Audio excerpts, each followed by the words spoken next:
has been revealing the conscious principles of Hindu economy recently. Specifically, what is not commonly remembered about Vedic civilization is that Shastras meticulously detail economic equity for all citizens, as well as political, medical, and environmental civilizational solutions, in addition to the more commonly known contributions of Hindu civilization, such as spiritual and emotional solutions, including Hindu rituals such as yoga. Bhagavan Nithyananda has already shocked the world in systematically elucidating the true strength of Hindu history and the conscious principles of Veda's agamas, which flies in the face of the modern abuses of Hindu life, made popular throughout British occupation and subsequent brutality of the media mafia cult and other anti-Hindu, anti-life demons and devils. To learn more, visit the HDH Nithyananda Paramashivam Facebook page and follow live satsangs daily at 8 p.m. India Standard Time at www.nithyananda.tv. Last week, 28 accused people being held in relation to the April 16th brutal planned lynching of 70-year-old Mahant of Juna Akhara, Kalpavriksha Giri Maharaj, and 35-year-old Mahant Sushil Giri Maharaj and devotee Nilesh Telgad in Palghar were released. The 28 accused in the case were released on default bail after no charge sheet was filed for 90 days. The sham scandal was covered up by the mass media mafia cult as the lynching was barely reported on until 2 days after the murders, when videos of the murders made rounds on social media. Now, the arrest brigade has thus far resulted in setting all assailants free, in tune with the original intention of the lynching of Hindu leaders itself. On the 13th of May, Digvijay Trivedi, a lawyer representing the murdered Mahants, was killed in a car crash on his way to the courthouse. In the same month, another Hindu temple in Palghar was burglarized and ransacked, and the temple priests assaulted. Many other Hindu temple priests and attendants, young and old, were variously murdered and assaulted during the same time period this year. In the same month, on May 10th, the media cult also neglected to report on an 85-year-old Hindu saint, Sri Mahayogeshwar Mahatma, who was cut to pieces in his ashram while his head was cut off and his arms were both cut off. Media was silent about it. Anyone who reported minimized the report and did not tell of the disgraceful and brutal nature of the murder itself. Ganesha Chaturthi is August 22nd. Coming off Krishna Janmashtami and Indian Independence Day. Celebrations of Indian Independence Day were met by anti-Hindu, not-so-peacefuls who variously shouted racial slurs and stomped on the Indian flag in the City of London. Now, the Delhi Pollution Control Committee is officially advising Hindus not to celebrate Ganesha Chaturthi, or at most, to immerse Lord Ganesha into a bucket at home. Anyway, amidst coronavirus concerns, the gatherings will be avoided this year. However, banning Ganesha Chaturthi became an official state stance in 2015 when the timeless Hindu ritual was banned from the river Yamuna. This despite tons of toxic chemicals from tanneries and other industry pumped into the river every minute, killing the river life and replacing Hindu devotion of more than 10,000 years of Ganesha Chaturthi rituals, ensuring the waters are consistently energized through devotional prayer and the biology of conscious intention. Of course, anywhere near this amount of intelligence is absolutely absent anywhere amongst the anti-Hindu media mafia. And just 2 days back, Bahrain was the source of a viral social media video depicting a woman breaking Ganesha idols. But there's no Hindu Holocaust. There's no target on Hindus. And the Times of India has published a report exposing the premeditated and coordinated attack on Bengaluru last week, where 2 police stations were burned and 60 police officials injured, some of whom cried to their superiors for their life and for permission to use their firearms in self-defense of their lives. The media mafia cult took advantage of the opportunity to suggest that at least next time Hindu temples should be attacked, as a response to popularized Facebook postings. For all healing needs and more for yourself and loved ones, learn to share healing amongst friends and family from tinyurl.com/unclutchinginfo. And if you would like to become part of a global solution for Hindus, visit kailasa.org/global services.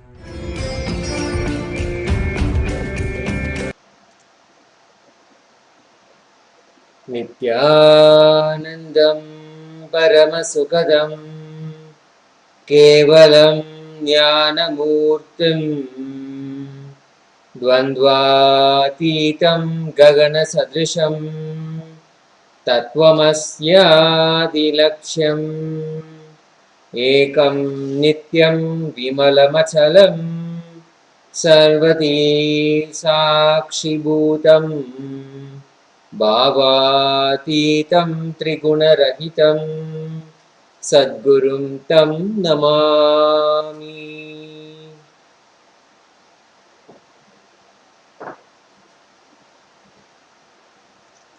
With the grace and unending compassion of His Divine Holiness, Jagadguru Mahasannidhanam Bhagavan Nithyananda Paramashivam, we welcome you all with our love and respect. Kailasas Nithyananda TV is the official TV programming of Sri Kailasa, the only Hindu nation revived by His Divine Holiness Bhagavan Nithyananda Paramashivam. Sri Kailasa is home to the largest online city in the world, providing authentic teachings, culture, and lifestyle of Hinduism and its abundant offerings in the digital platforms. We request all of you to enrich yourself with enlightenment and enrich the world with enlightenment. Share this live feed on the social media platforms you're watching us. Also, don't forget to subscribe to our YouTube channel Kailasas Nithyananda to receive exciting updates about Sri Kailasa. To become a part of the grand happening in the world, to become part of this online revolution or evolution into the superconscious breakthrough, we invite all of you for an e-passport with Sri Kailasa, a global community powered by the e-nation of Kailasa. E-Kailasa is all about decoding and making available the enlightened civilization of Sanatana Hindu Dharma and its contributions to everybody in a user-friendly way. The Kailasa e-passport gives you access to benefits of all the knowledge and services Sanatana Hindu Dharma has to offer via digital and online mediums. This knowledge and services encompass the fields of living enlightenment, health, medicine, art, science, technology, and social, judicial, political, and legal systems. The Kailasa e-passport empowers you to access the vast knowledge base of Hinduism in an online environment. You can access all the resources, teachings, the lifestyle that Sanatana Hindu Dharma has to offer. You can gain immediate and exclusive access to a network of online Nithyananda Hindu University courses and programs, Nithyanandeswara Hindu temple rituals, Nithyananda Hindu library scriptures and books, Hindu lifestyle products. All of this when you log into kailasa.org/e-passport. That's kailasa.org/e-passport. Yesterday, 3 beautiful gifts were passed on by Jagadguru Mahasannidhanam, His Divine Holiness, Bhagavan Nithyananda Paramashivam, from Sri Kailasa. 3 amazing, extraordinary ways that we can experience the ultimate with incarnations. The Nirahara Samyama has been helping people with so many of their physical, physiological, and psychological completions. The Nirahara Samyama goes for 21 days, where only solid food is not taken, meaning only liquid food is taken, and through that nutrient liquid food, through having that, a lot of samskaras, a lot of incompletions are taken away or eliminated from our system. Of course, a lot of toxins leave the physical body. At the same time, all the incompletions that are stored along with the physical layer in our body, they also get eliminated. And especially during this time when we pick up a process like unclutching or complete completion, then it's all the more efficient, more potent in giving us the ultimate experience. It awakens both the incompletions for our awareness and also the right ambience for the spiritual process to happen so that this can be eliminated. Now, yesterday, Swamiji introduced three more dimensions to Nirahara Samyama. There were three new Samyamas that Swamiji introduced. He offered to the whole world the Krishna Nirahara Samyama, the Rama Nirahara Samyama, and Vyasa Nirahara Samyama. If you ever wanted to experience the same space as Lord Krishna, what was it to be like Krishna? How was it to live like Krishna? How was it to experience every moment, every day like Bhagavan Sri Krishna? If you ever wanted that, then this is for you. The Krishna Nirahara Samyama with the Supreme Pontiff of Hinduism, Jagat Guru Mahasannidhanam, His Divine Holiness, Bhagavan Nithyananda Paramashivam.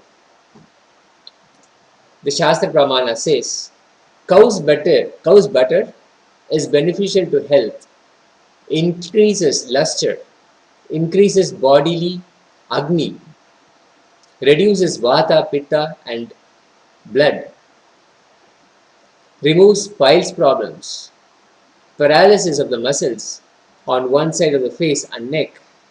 It is very much beneficial in young children and in the aged ones. It is a nectar for infants. Bhagavan Sri Krishna was on a daily diet while meditating on Paramashiva when he delivered the Bhagavad Gita. Having only organic dairy products like milk, curd, butter and cheese, doing sincere Shiva Puja and reading Bhagavad Gita for 21 days is Krishna Nirahara Samyama. Going through this, you develop subtle brain grooves to grasp the Bhagavad Gita, mirroring the neurons of Bhagavan Sri Krishna. If you ever wanted to experience the space of Bhagavan Sri Krishna, the height of devotion, offering Bhagavan Sri Krishna in a puja or a song or in some way connecting with him is very joyful. But to go much deeper than that with your devotion, to experience the exact space, the exact inner space of Bhagavan Sri Krishna, to become him will be the ultimate expression of devotion, of bhakti. To experience that, you can sign on to Kailasha's Krishna Nirahara Samyama. This, along with other Nirahara Samyamas, will be available at the beginning of every month. You can sign up for it at befoodfree.org. That's B as in the letter B, foodfree.org. And then the second offering that Swamiji blessed us with was the Rama Nirahara Samyama. The Supreme Pontiff of Hinduism, Jagat Guru Mahasannidhanam, His Divine Holiness, Bhagavan Nithyananda Paramashivam, gave the Shastra Pramana also for this. The sages who were knowers of Dharma saluted the noble Rama, offered fruits, roots and flowers available at the hermitage, and with folded palms addressed him. It gives a glimpse into what Sri Ramakrishna, Bhagavan Sri Rama had as his diet. Bhagavan Sri Ramachandra Prabhu was having forest fruit while he was meditating on Paramashiva and received the Upanishad. Having only forest fruit diet, doing sincere Shiva Puja and reading Upanishads for 21 days is Rama Nirahara Samyama. Here you develop subtle brain grooves to grasp the Upanishads mirroring the neurons of Bhagavan Sri Ramachandra Prabhu. The Purushottama, the embodiment of responsibility, simply his presence, his remembrance brings up, inspires all of us to be like him. And now here we have this beautiful opportunity to experience Bhagavan Sri Ramachandra Prabhu like no other. Not offering a puja, not offering any chant, nothing, or a yajna, all of that. This is beyond all of that because you experience the inner space of Bhagavan Sri Ramachandra Prabhu. This is the ultimate expression of devotion, ultimate expression of bhakti. And the third offering was Vyasa Nirahara Samyama, Bhagavan Vyasa, Bhagavan Veda Vyasa, experiencing his space.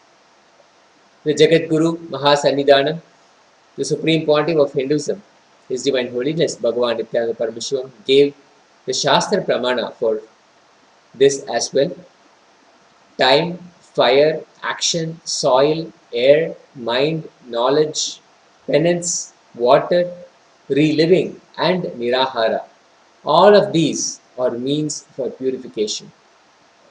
Bhagavan Veda Vyasa was on a diet of basmati rice grown in Himalayas near Badrikashram, meditating on Paramashiva when he delivered the Brahma Sutra.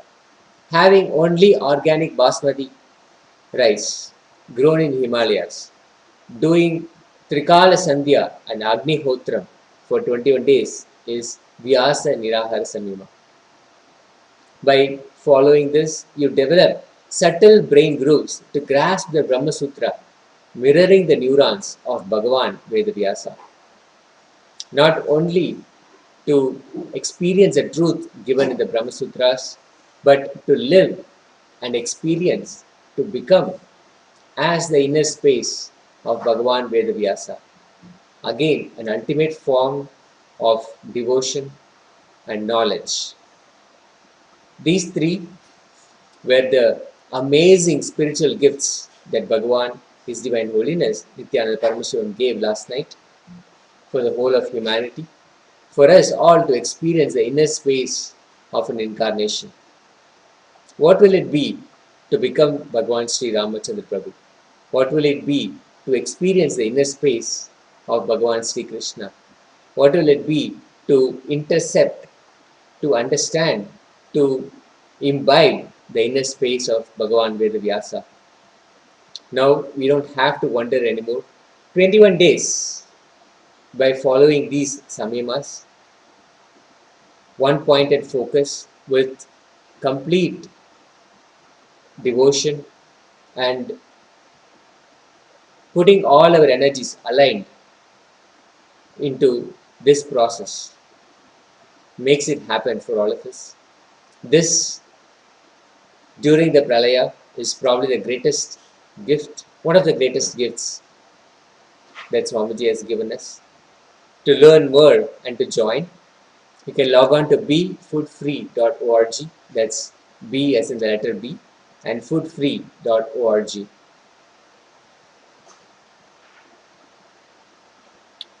The global Akhanda Nirvikalpa Samadhi Jnana Yajna is in its 99th day. On May 13th, His Divine Holiness, Jagadguru Mahasannidhanam, Bhagavan Nithyananda Paramashivam started this movement to give the world a superconscious breakthrough and to heal the world from COVID-19. Since then, people from over 50 countries have continuously sit and radiated the space of Paramashiva by participating in the process of unclutching, sitting in Nirvikalpa Samadhi 24 hours a day and 7 days a week.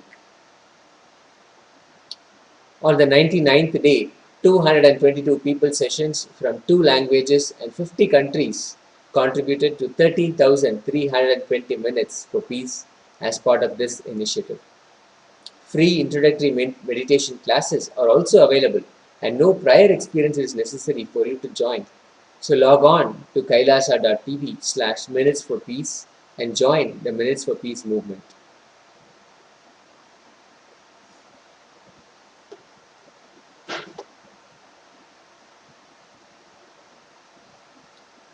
The Paramashivoham's message directly from Sri Kailasa was Jivan Mukti, living enlightenment, is simply establishing your confidence and declaring your conscious integrity and manifesting your conscious will.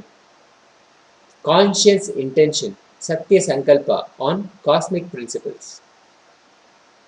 Always in Hindu tradition, knowledge is sacred. Knowledge is sacred. We never try to suppress, oppress, dampen the authority of knowledge using the concept of sacred. The sacred, in the name of sacred, knowledge cannot be relegated to a second priority.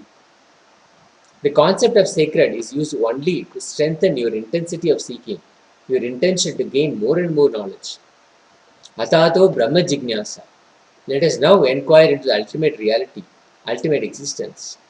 That is how the Upanishadic rishis begin the whole concept of learning, knowledge. Knowledge is sacred. Vidya is Divya. Vidya is Divya. Sa Vidya ya Vimuktaye. That is why Vidya is given the form of a woman. In Hindu tradition, the woman of the house.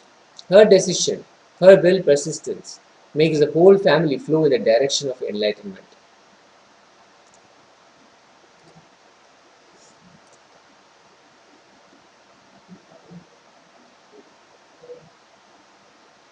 The ecosystem will inspire you till you are 25.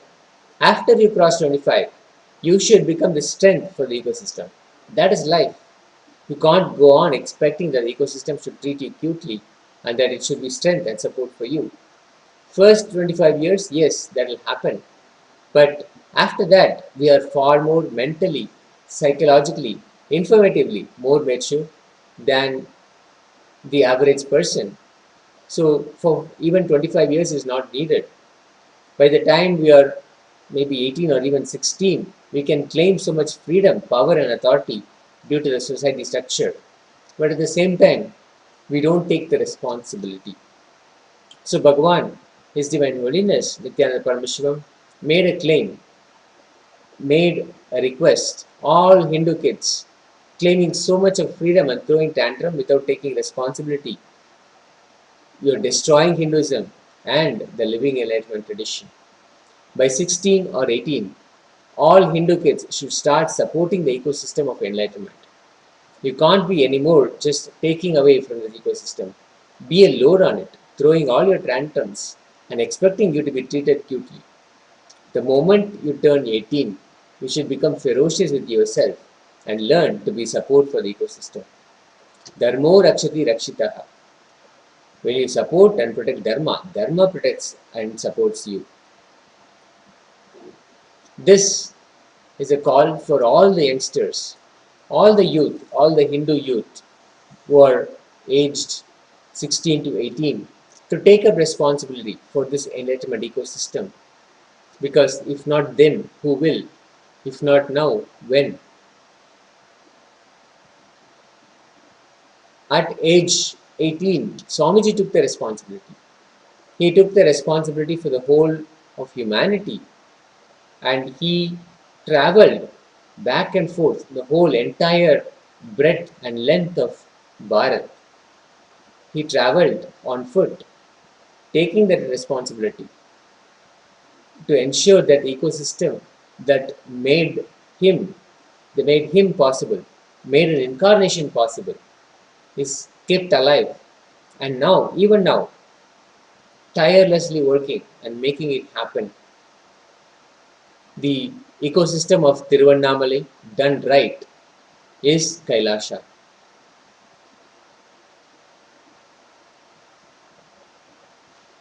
Now, every effort that Swamiji has done, like the economic policy that Swamiji has unveiled, the effort that he has put in, the amount of work he has put in, all of that is so that this becomes a structure a platform, a fundamental for all the other services to be offered.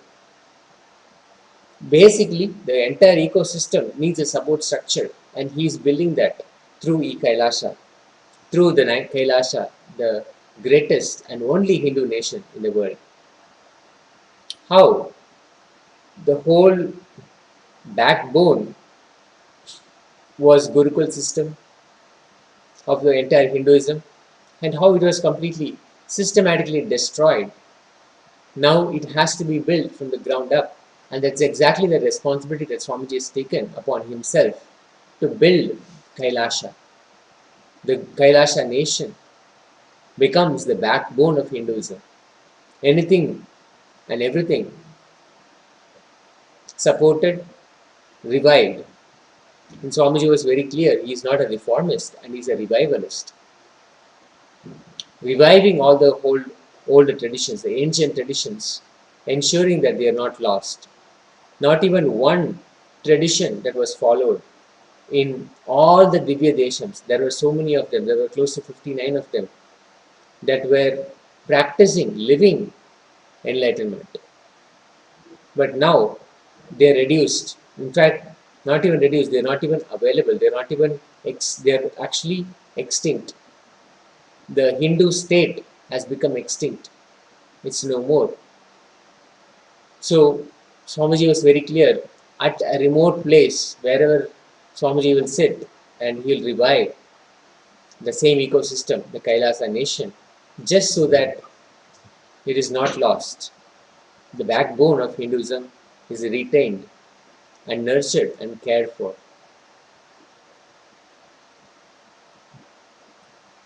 The Hindu civilization is focused on Jivan Mukti, enlightenment, moksha, whatever tradition that may be. It focuses on enlightenment, Jivan Mukti. Basically, the whole ecosystem, the civilization is focused on enlightenment. People who keep this knowledge of enlightenment and teach are paid, sponsored at multiple levels, paid regularly and sponsored persuasive events and supported through grants and donations. And the people who maintain the social integrity by providing protection from the external, destructive, invading forces or internally revolting forces, the Kshatriyas, are paid and given the awards and rewards. The knowledge keepers who keep the integrity and efficacy of the knowledge are the Brahmanas. Those who give protection from external invasions and internal revolts and keep the living enlightenment, Jivan Mukti lifestyle. The Kshatriyas get paid and are given awards and rewards when they demonstrate the valor of protecting the Dharma. Vaishyas are supported with knowledge, encouraged with infrastructure and market, given protection for their wealth by the state, and in turn, for all these services from the state to the Vaishyas, they pay tax to the state. Shudras are empowered with land and all the equipment needed to grow grains or everything needed for the sustenance of life. They are paid, supported with all their needs. It is an amazing, unique, very organized, legitimate civilization ecosystem, beautifully living together, self-sustained civilization. From the pre-Bronzean age, the only civilization still alive, of course in a very critical stage, beaten and broken, having lost all confidence in themselves, but somehow is still alive, is the Hindu tradition.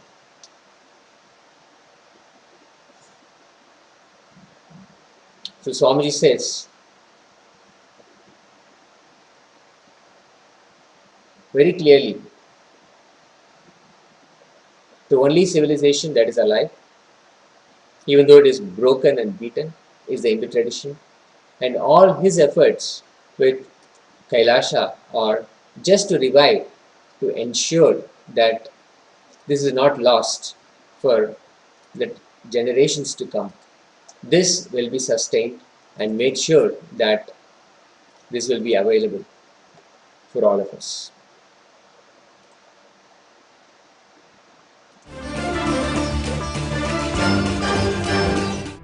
What is happening as on now on planet Earth is pralaya. It is not physical deluge as it used to happen earlier. It is not flood of water like tsunami or huge waves from ocean and ocean entering into the land. It is not flood of water, it is flood of consciousness. Due to huge consciousness entering, because of the time for superconscious breakthrough, this conscious flood, all the delusion-based systems are just going to melt down. Human beings can't handle life without delusions, lies, false promises, hopes, false insecurities, false identities. But now, because the delusion is melting down, many of our false hopes are melting down. Many of our false security feeling is melting down. Many of the social contracts between us and the society, us and the nation, us and the world, is all melting down. When all our lies are forcibly removed from us, all our falsehoods, hopes, and false hopes, dreams are forcibly removed from us, when we are really made to see everything around us is melting down, we feel like really our self is melting down. That is what is pandemic fatigue. It is not just at the physical level. Many people are seeing it in front of their eyes, that everything is just melting down. Usually the world changes maybe in 50 years. People around 60 to 70 years think 50 years back, world was like that. Now it's like this. But now, this time, whatever changes happen in 50 years, good, bad, right, wrong, is happening in 50 days. Multiple things we thought as eternal is just melting down. The pandemic, Corona, COVID-19 itself is not going to kill many people, but the pandemic fatigue is going to destroy many people's life. It will be much worse than death. Destruction is much worse than death. Half of humanity's life has started getting affected. Whole humanity's lifestyle is going to be affected. The after effects of Corona COVID-19 is going to be too much. What is happening now is pralaya. The number of people COVID-19 is going to kill may be a less number, but the kind of people it's going to take away from us is going to be too much. And the kind of impact it's going to leave on humanity is going to be too much. Every individual who practices this unclutching will be saved from mental breakdown. Enrich yourself from morning to night with Nirvikalpa Samadhi. You will understand how to joyfully, willfully think. You will learn how you will be unclutched, and thinking will happen as per your will and order. Add more unclutching inside your life and reach as many people as possible and teach them this unclutching. Every individual you teach unclutching now, you're going to save him from the pandemic fatigue, epidemic fatigue, the mental breakdown, which will be inevitable otherwise. There are only spiritual solutions which are going to save people from this pandemic fatigue.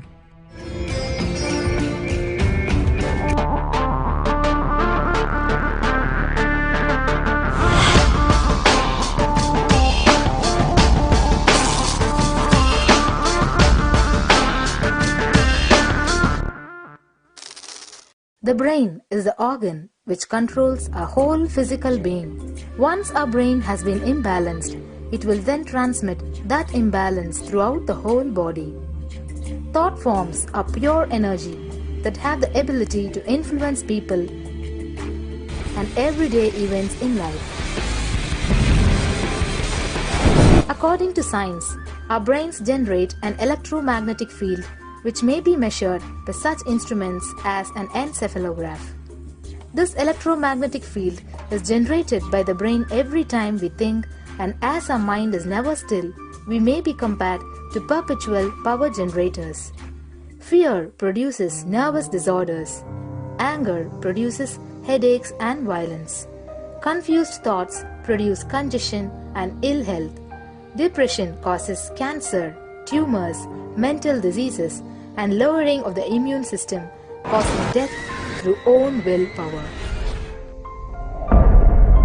Our thoughts generate intricate energy patterns which can be detected by sensitive equipment and seen by clairvoyant individuals.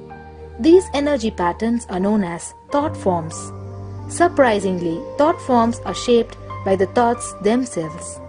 Each of us creates hundreds of thought forms every hour and release them into the environment. Although we cannot see them, the thought forms have as real an existence as any other form of energy. Most people can sense others' thought forms, and a continuous energetic exchange happens between people, about which we are usually unaware. This also explains why we sometimes take a sudden liking or dislike to a certain person directly on meeting them.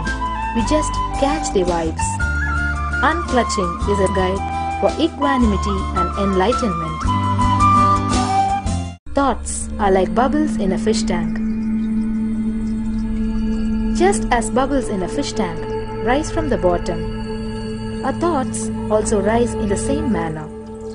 When one bubble comes and reaches the surface of the water, the next bubble starts and the third bubble starts. Because the bubbles are rising at high speed, they look like a continuous stream. But our mind is not a continuous stream. There is always a gap between two thoughts. Like the bubbles, we also experience a neutral space between two thoughts.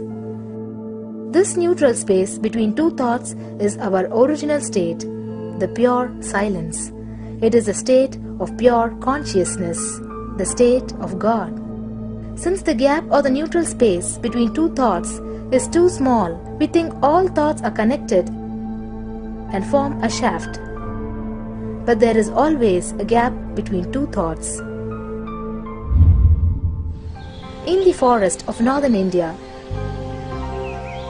the hunters trap the birds using a trap. They tie a rope between two trees. The rope is the shaft that we create by connecting two thoughts. In the middle of the rope, they secure a wooden stick. The stick is our mind. The rope is tied at the midpoint of the stick.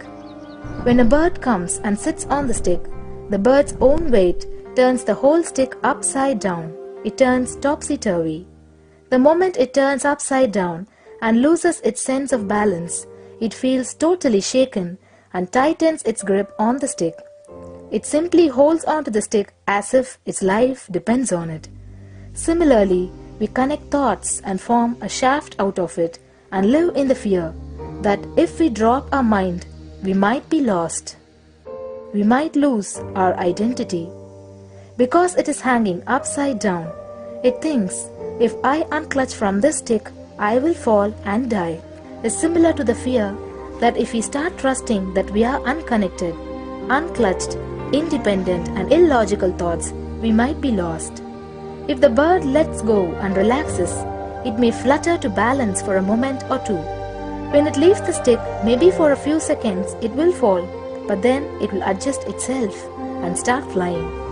In the same way, we hold on to whatever we think is our identity and security, our education, our mind, our life, our relationships or our bank balance. Ultimately comes to remove the stick that is our identity. Just like the bird, we don't realize that if we drop our mind, at that moment we can become a Paramahamsa. That very moment we can be liberated.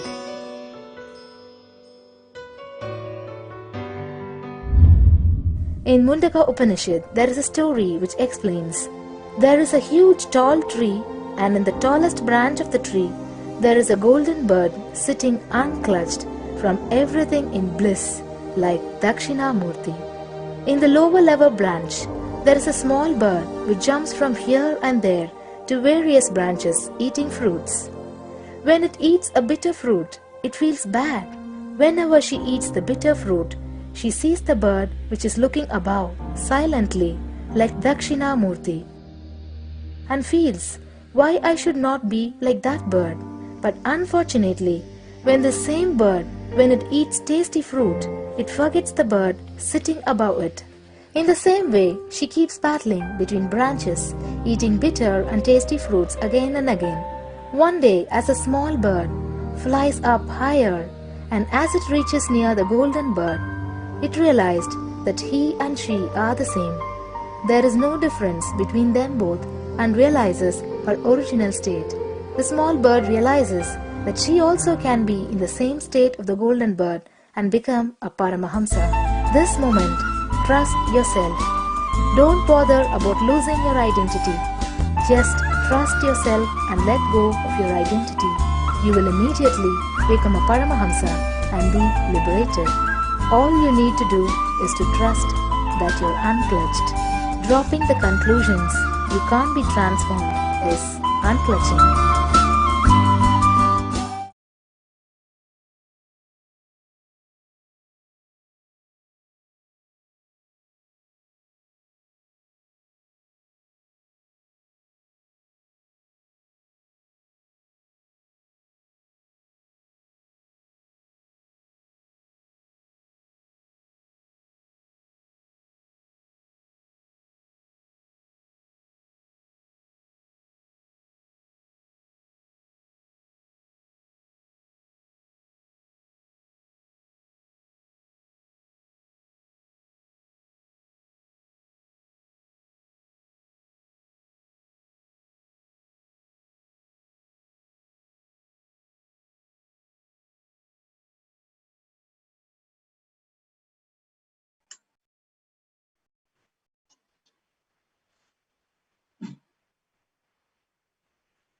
Nithyanandam,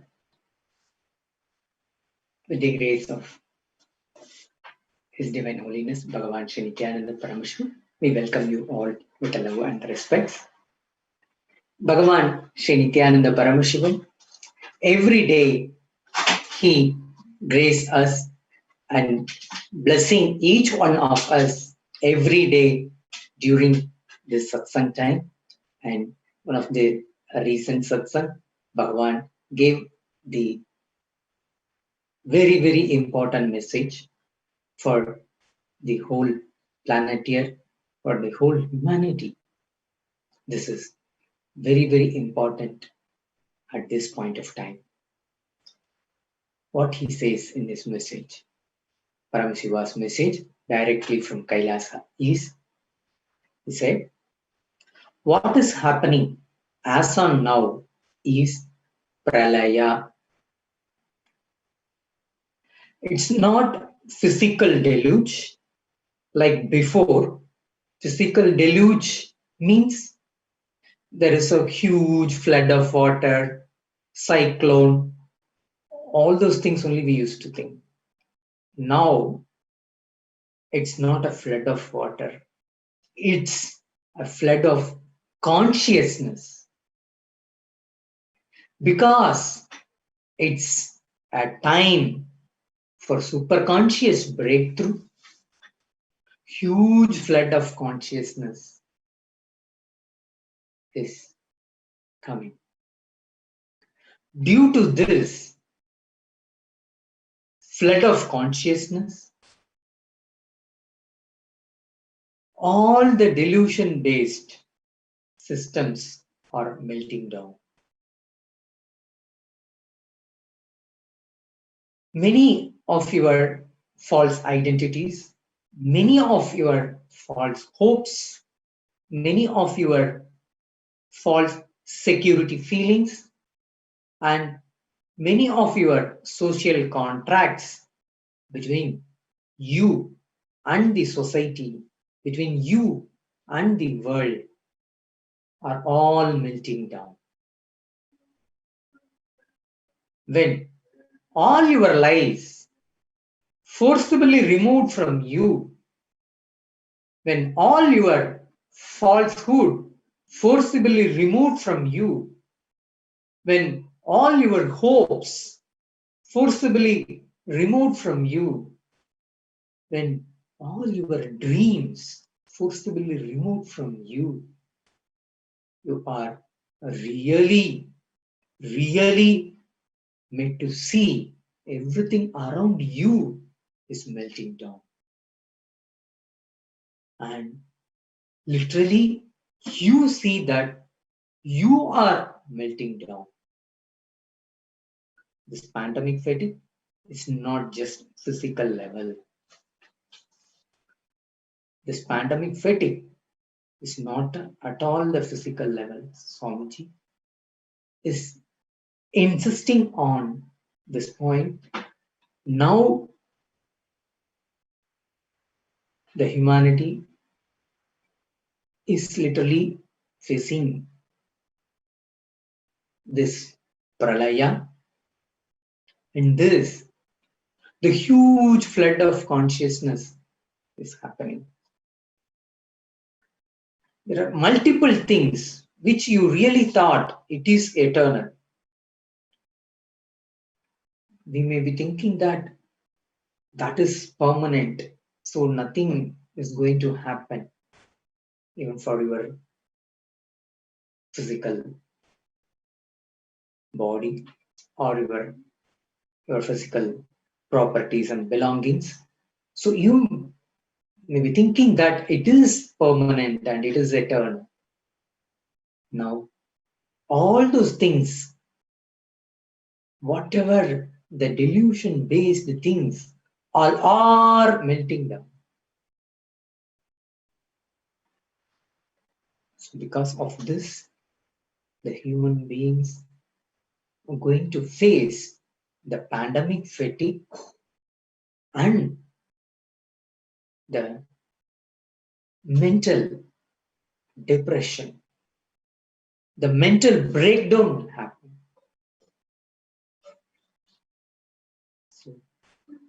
our Bhagavan Sri Nithyananda Paramashivam is the ultimate gift given directly by Paramashiva to protect the human beings, to save the human beings from this pralaya. Swamiji, from the year 2012, he started and he brought this awareness about in 2020 there will be a big breakthrough will happen. Swamiji mentioned that the superconscious breakthrough will happen. So now he prepared people to have this superconscious breakthrough from 2012. Unfortunately, humanity neither didn't allow him to live peacefully and nor live with humanity. Now he is having no other choice. He withdraw from the humanity, and in spite of that, he is telling, I am absolutely committed to the humanity. Even though they vomited poison and there are the negative elements, the anti-Hindu forces have been attacked His Divine Holiness continuously for the past 20 years. Somehow they want to eliminate him. Why? Because they know he is the potential being who can revive the Sanatana Hindu Dharma, that is reviving the Hinduism and bring back the lifestyle for the whole humanity. So that's why all those anti-Hindu elements, they targeted him, they forced him. There are multiple number of times assassination attempts done against him, that we personally traveled with him, sannyasis. We witnessed with our own eyes and we gone through all those attacks. With that experience we are saying, still now he is surviving, means it is only the grace of Paramashiva and it is Kala Bhairava's protection. Now Bhagavan Nithyananda Paramashivam is alive and he is available for each one of us, and he is continuously dedicating his whole life, pouring his whole blood and sweat, and time, energy, intelligence to protect all of us, to protect the human beings. Still he is telling, he is absolutely committed to the humanity in protecting people from this pralaya. This pralaya, now Swamiji is very, very clear. Anyone who recognizes His Divine Holiness as Paramashiva, he said, I am here to save and protect them from the great pralaya and give them the superconscious breakthrough.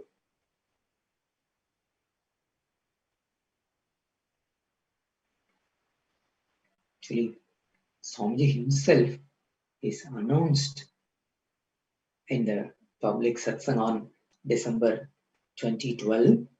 He said he will do the whole year 2020, the Pada Yatra from Kanyakumari to Kashmir, length and breadth of India. In 2012, Satsang publicly Swamiji announced this. See how he is continuously thinking for the whole humanity. The whole year he dedicated to walk Padayatra from Kanyakumari to Kashmir along with his disciples and devotees. He publicly announced that. We all there. He said he wants to revive India as its own nature, its origin, the Aganda Bharata.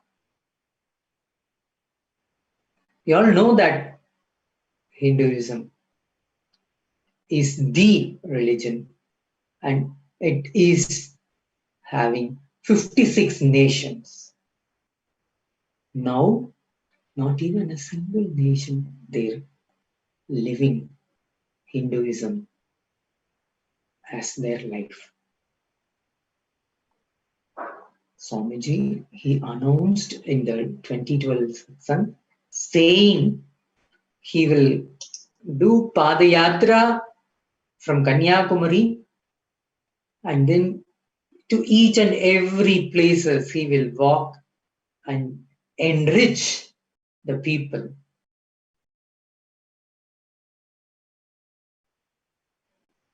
Through this, he thought about to save the human beings, to protect the human beings from this pralaya. It is unfortunate thing that now he is not even allowed to do Padayatra. It is different. He is not able to be with the humanity. It is only because of this, the continuous attacks against our Swamiji had been done by this anti-Hindu forces. So Paramashiva,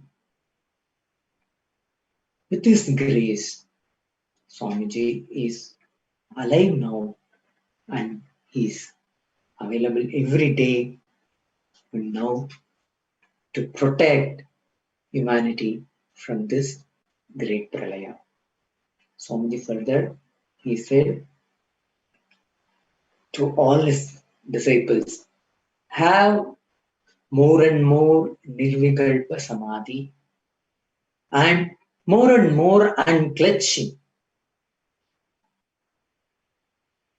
Swamiji from the year 2003 till 2010, his message will be completely focused on this only thing, that is the state of Paramashiva, giving the state of Paramashiva to the whole humanity by the one important technique is unclutching. This unclutching, the word, it is coined by Bhagavan Nithyananda Paramashivam. It is not in the dictionary anywhere.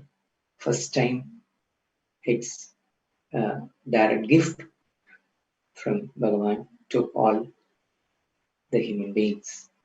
This unclutching will keep you in nirvikalpa samadhi. More and more unclutching and more nirvikalpa samadhi. So when you learn this technique unclutching, and this becomes your part of your lifestyle, then you will be protected from the pralaya, the delusion. The delusion means it is all the delusion things are now going to melting down. It is the mental breakdown is going to happen during this time.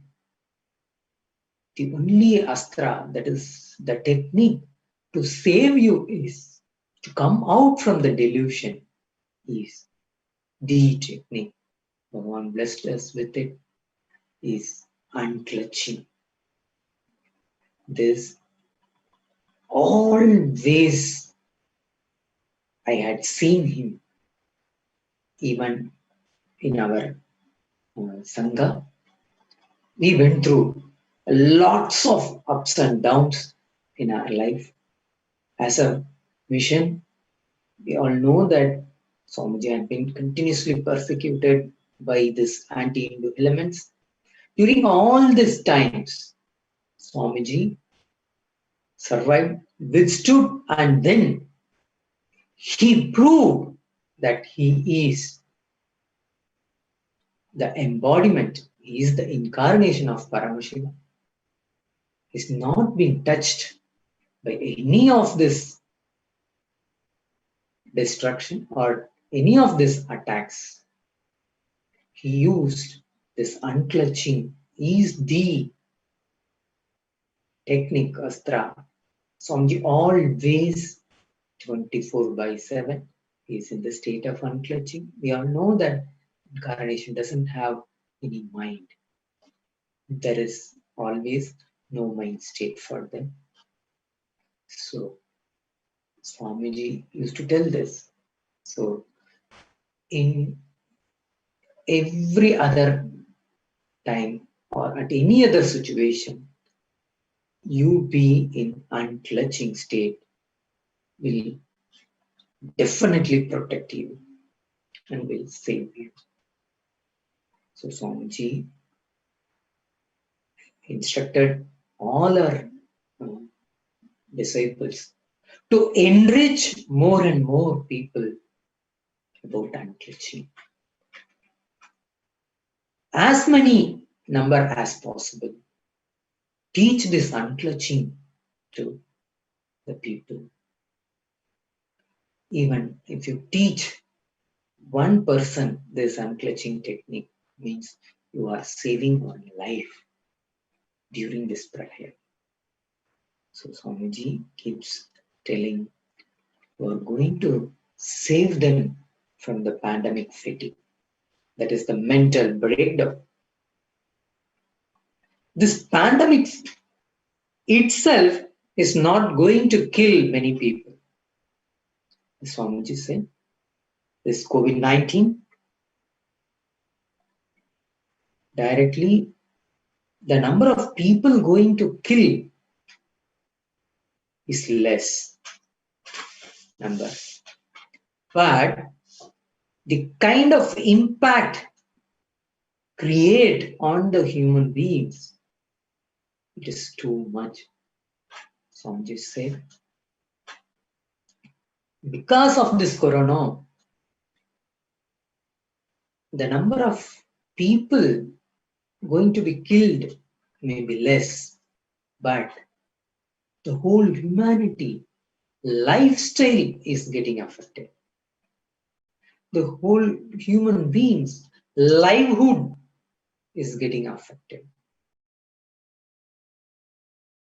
You can see the after, that is post corona, after this COVID-19, all can literally see that the people, there are n number of people going to face this pandemic fatigue, which leads to the mental breakdown and then collapse into depression And at that particular point of time, they need help and support for their survival. That's why Swamiji is telling, help every individual to unclutch. Whoever practices unclutching will be saved. So enrich as many number as possible to unclutching. Swamiji himself gave us the instruction. Let's focus on this. Let's reach out to 100 million people to educate them unclutching. Through this,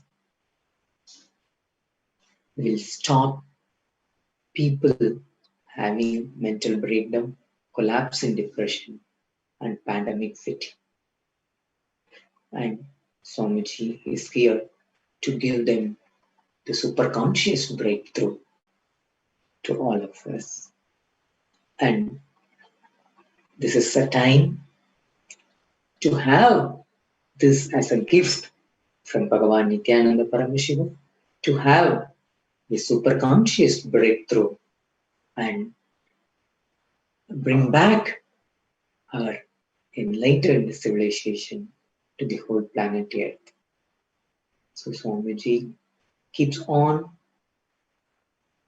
sincerely telling, and then he gave the direct instruction to enrich as many as possible to teach unclutching to them. In our website, there is a link to get the details about unclutching technique.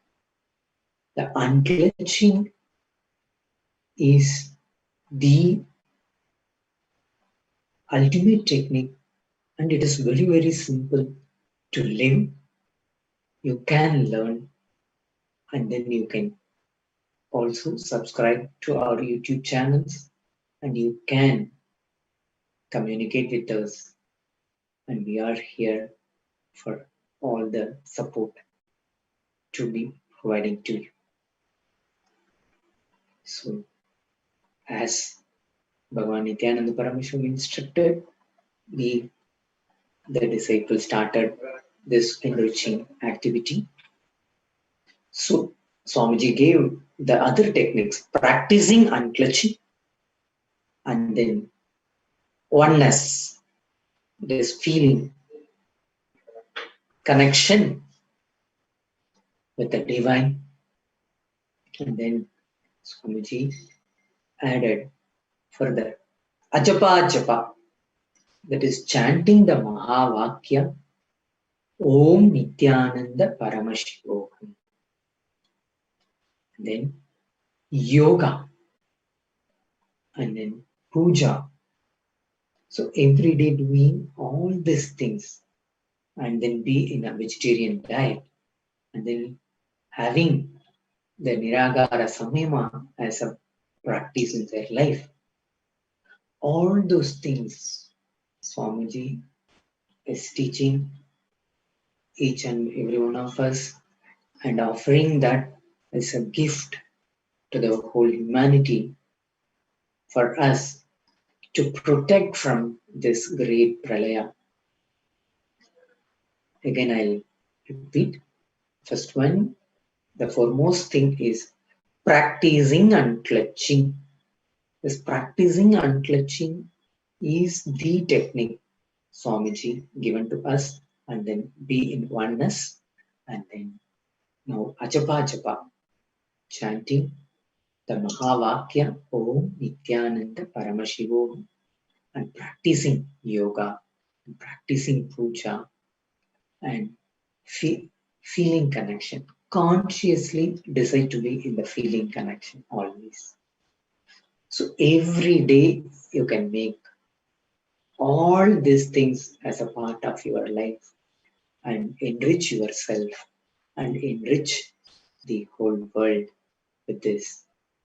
With only by enriching, we can save the humanity from this pralaya, from this pandemic fatigue. So Swamiji said, it's time to protect people from pandemic fatigue and from the destruction. So let's save the people from pandemic fatigue, that is epidemic fatigue, destruction, and the delusion of the Maya matrix. Help people to have superconscious breakthrough and sail through this pralayam. So with this, we conclude what Bhagavan's message for this day. Swamiji continuously offering to each and every one of the human beings every day live message from Kailasa. So we request and invite you all to the Kailasa TV every day to have this Paramashiva's message directly from Kailasa. Thank you. Dhyan.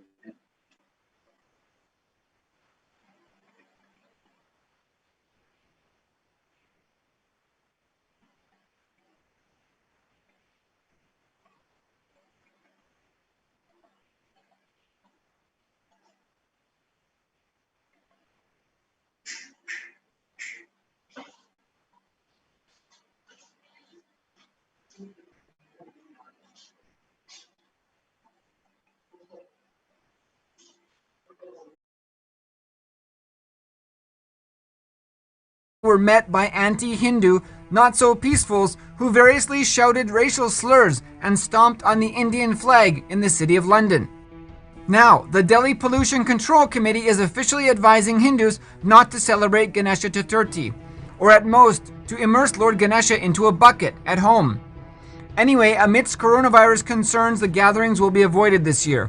However, banning Ganesha Chaturthi became an official state stance in 2015, when the timeless Hindu ritual was banned from the river Yamuna.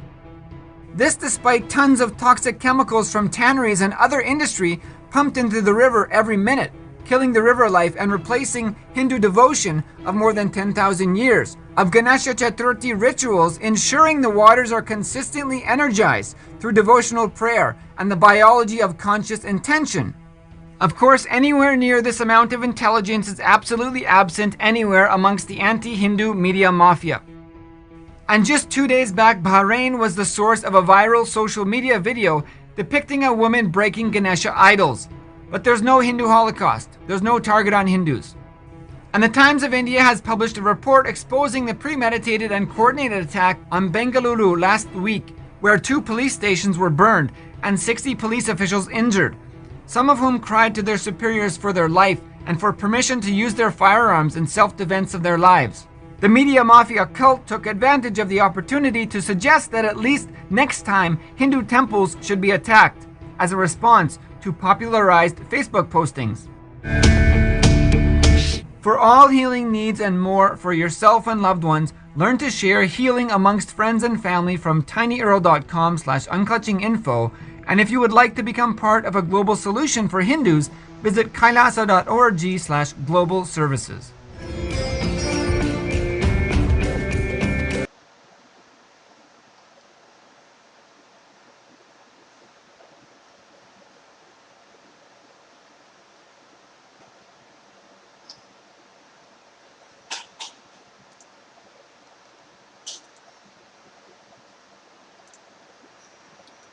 For the economy of Sri Kailasha, the underlying principle that had to be developed is from the only civilization still alive, not dead from the pre-Bronze age, the Hindu civilization, the Varnashrama Dharma. Giving confidence to people on the system is Hindu economic principle. For example, if a Brahmin does Agnihotra every day, teaches Vedas to the kids, not only he is given a regular salary by the king, all the punya he acquires, the merit he acquires by these sacred actions, he not only gets Kailasa after death, he can encash his punya even as a usable currency like grains, precious gems, precious metals, and other items needed to run his life. During the Ashwamedha Yajna, Putrakameshti Yajna, other major yajnas, yagas, rituals done by the great kings in their kingdoms, they disperse the punya currency in Bhuloka, this world's day-to-day usage currencies. This principle is going to be a very important principle in Kailasha economy. And Swamiji says he is going to revive this principle. If you serve any temple run as per Vedagamas, you get punya, which not only you can use in Kailasha after you leave the body, you can actually encash them, withdraw as currency even for your day-to-day use, which can be in the form of grain, precious gems and precious metals. This is the fundamental policy with which the Kailasa economic strategy and policies are getting evolved. It is bringing economic legitimacy to all the religious activities you perform.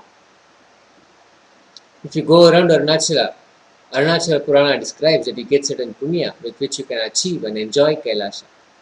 Not only you get that, you also get the country's currency to withdraw and receive in the form of grain, precious metal, precious gems.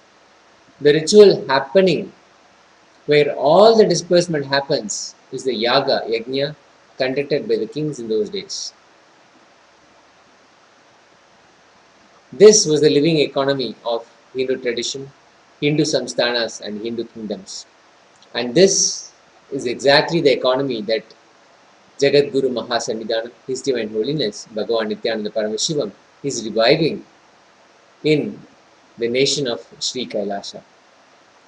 These principles are elaborately described in the Vedas and Agamas, and this is going to form the basic structure of Kailasa economic policy and strategy.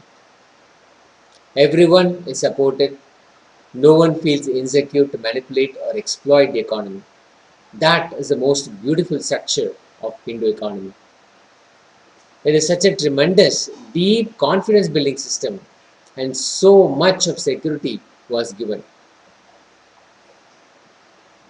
So Swamiji made this proclamation, this declaration. My gurus performed the Yoga Pattabhishekam in 1994 and put me on the throne. All my 26 years of life, whatever I tried to do in Ramakrishna Mission as a volunteer, as a brahmachari, sannyasi, or after I started this Sangha, all my economy policies were trying to revive these principles of Hinduism. How we can give confidence to people on the living enlightenment system, and how that can become not only the cosmic currency but even the country currency.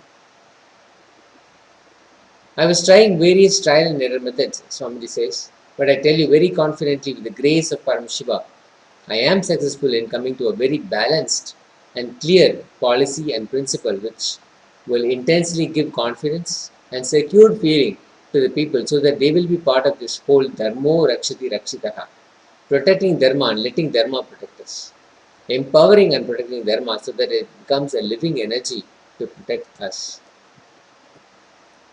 This knowledge of Hindu economy policies and principles were imparted directly from the blessings of my Guru Arunagiri Yogeshwara.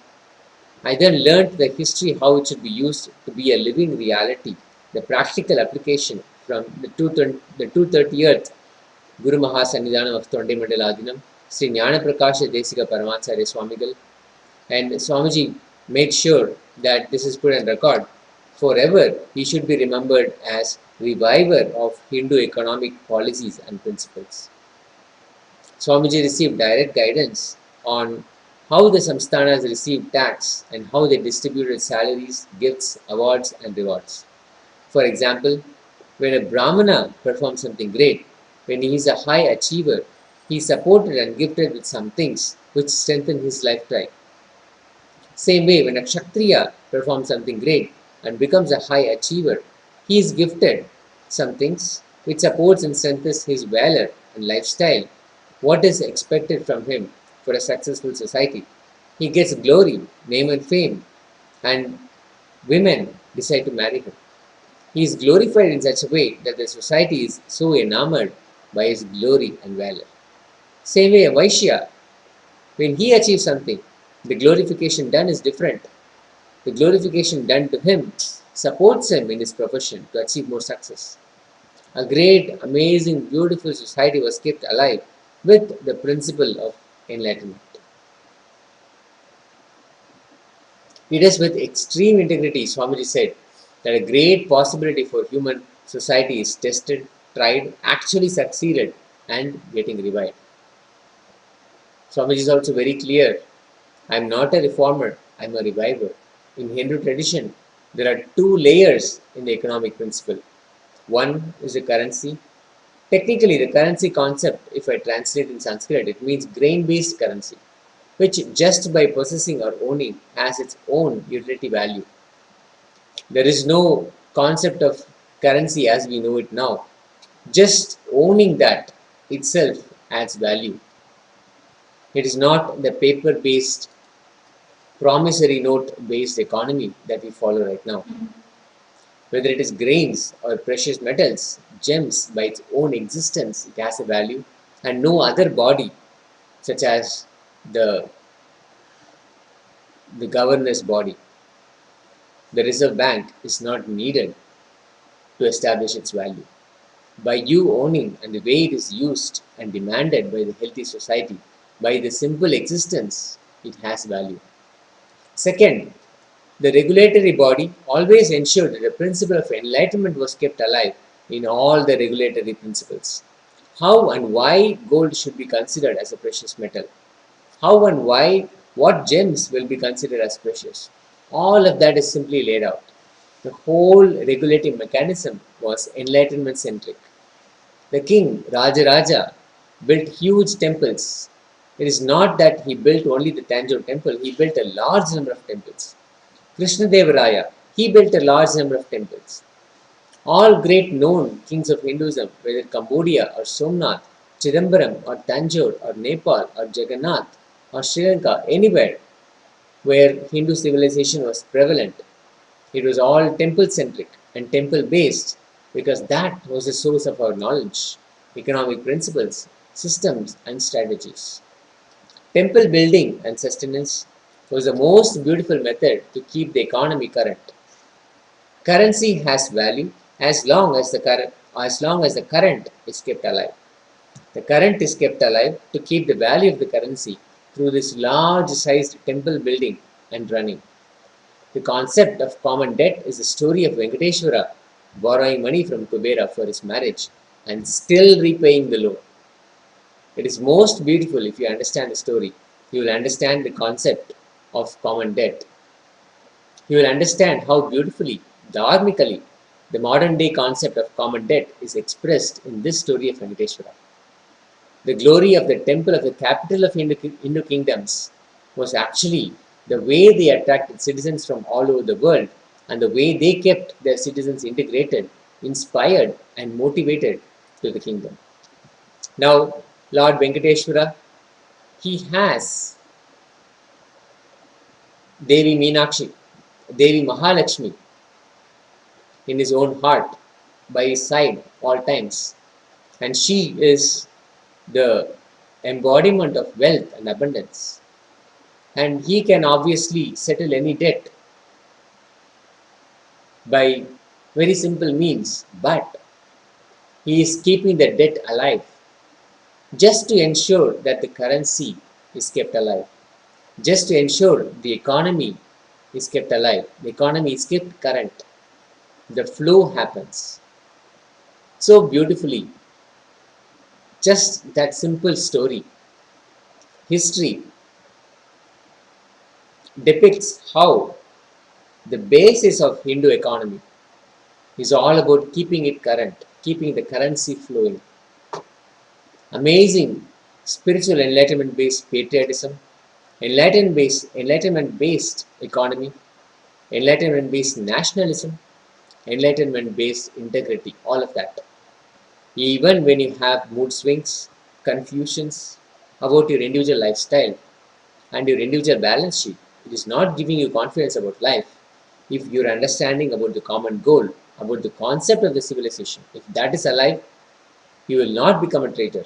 You will continue to be integrated and raise and fit yourself, discovering yourself and discovering how to fit yourself into the society. Both discovering yourself and discovering how you fit into the society. All these form the most beautiful principle of Hindu economic policies. This is the principle on which Hindu education and policy making happened, on which Hindu politics, administration, judiciary, economic principles and strategies were evolved and kept alive.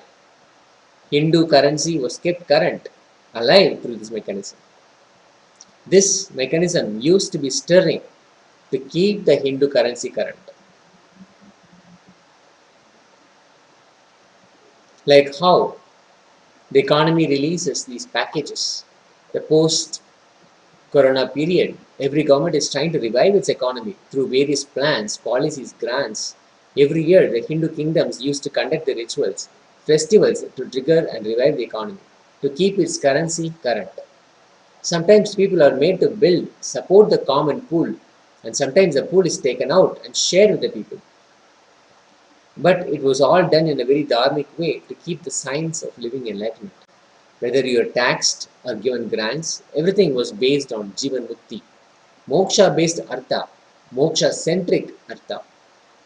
Moksha is kept as a top priority, whether in Dharma, Artha, or Kama. Just because there were failures, there were wars, failures in wars, we've lost land due to traitors, doesn't mean our principles are wrong. It is like how a few fools are thinking that if you just involved in voting alone during the election period, you can maintain the Hindu civilization, maintain the Hindu form of politics, the Hindu system of governance. No. The constant involvement and activism is required to keep the Hindu civilization alive and revive the Hindu civilization. Everyday activism, involvement into the society is required to revive Hindu civilization and Hindu privileges, Hindu principles.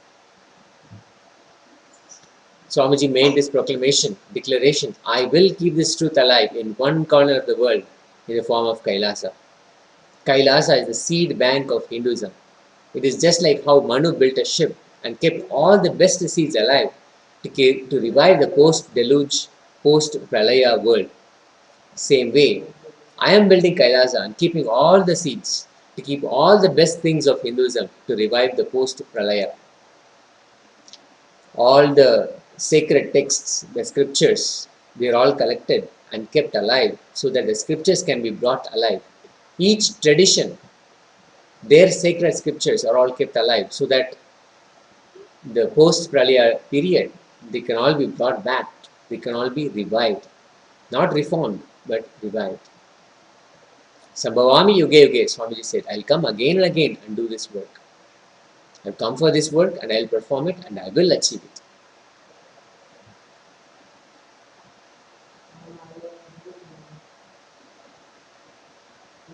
In the known world, most organized, most ancient, the most continuous civilization was Hindu civilization. Unfortunately, Hindus have started believing that Hinduism is functional only for religious and enlightenment purposes, and it is dysfunctional for politics or economic or social or judicial systems. Even Hindus are brainwashed. Now, you don't need reformers, you need revivers. Our ancestors were intelligent enough to evolve a system, so we don't need reformers, we need only revivers. All Kailashans, we don't need reformers, we need revivers.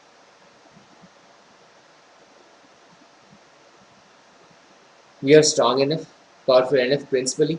The principles of Hinduism only need to be revived. It does not need to be reformed.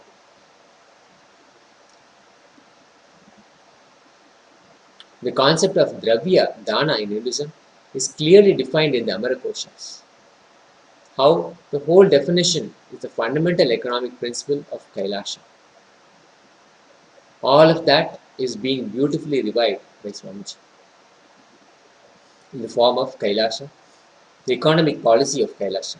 And he has promised that on Ganesha Chaturthi, which is on August 22nd this year, all of this will be brought to existence, will be brought to the world and opened and kept alive and kept current. It is now time for us to sit in Upanishad with Jagat Guru Mahasannidhanam, Bhagavan Nithyananda Paramashivam.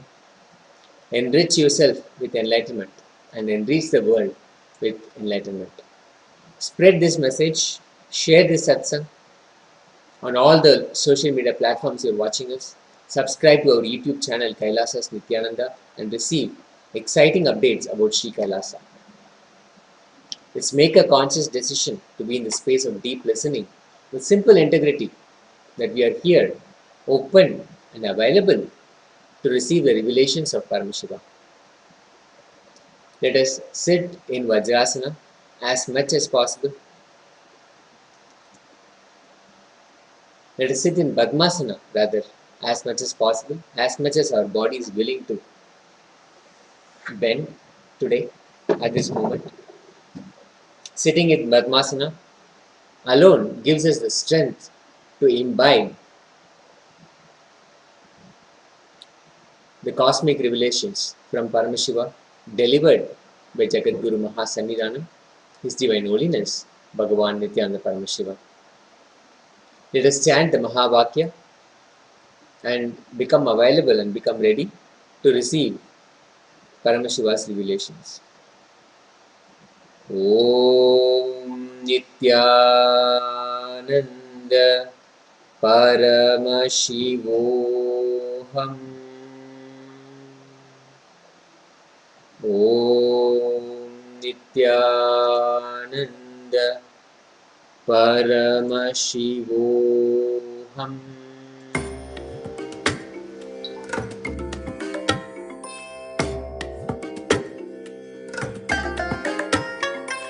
I bless you all.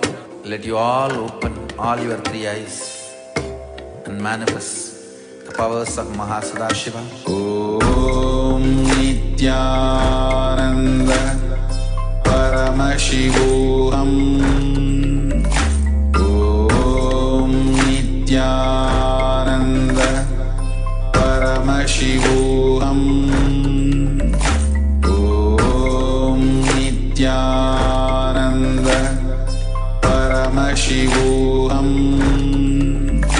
Om Nithyananda Paramashivoham. Om Nithyananda Paramashivoham.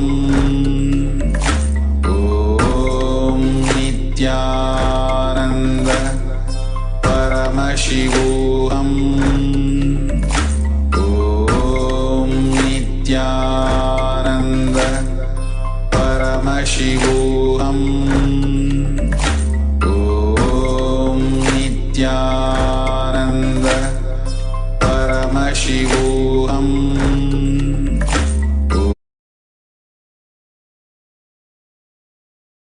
Ishvara Paramashiva Samarambam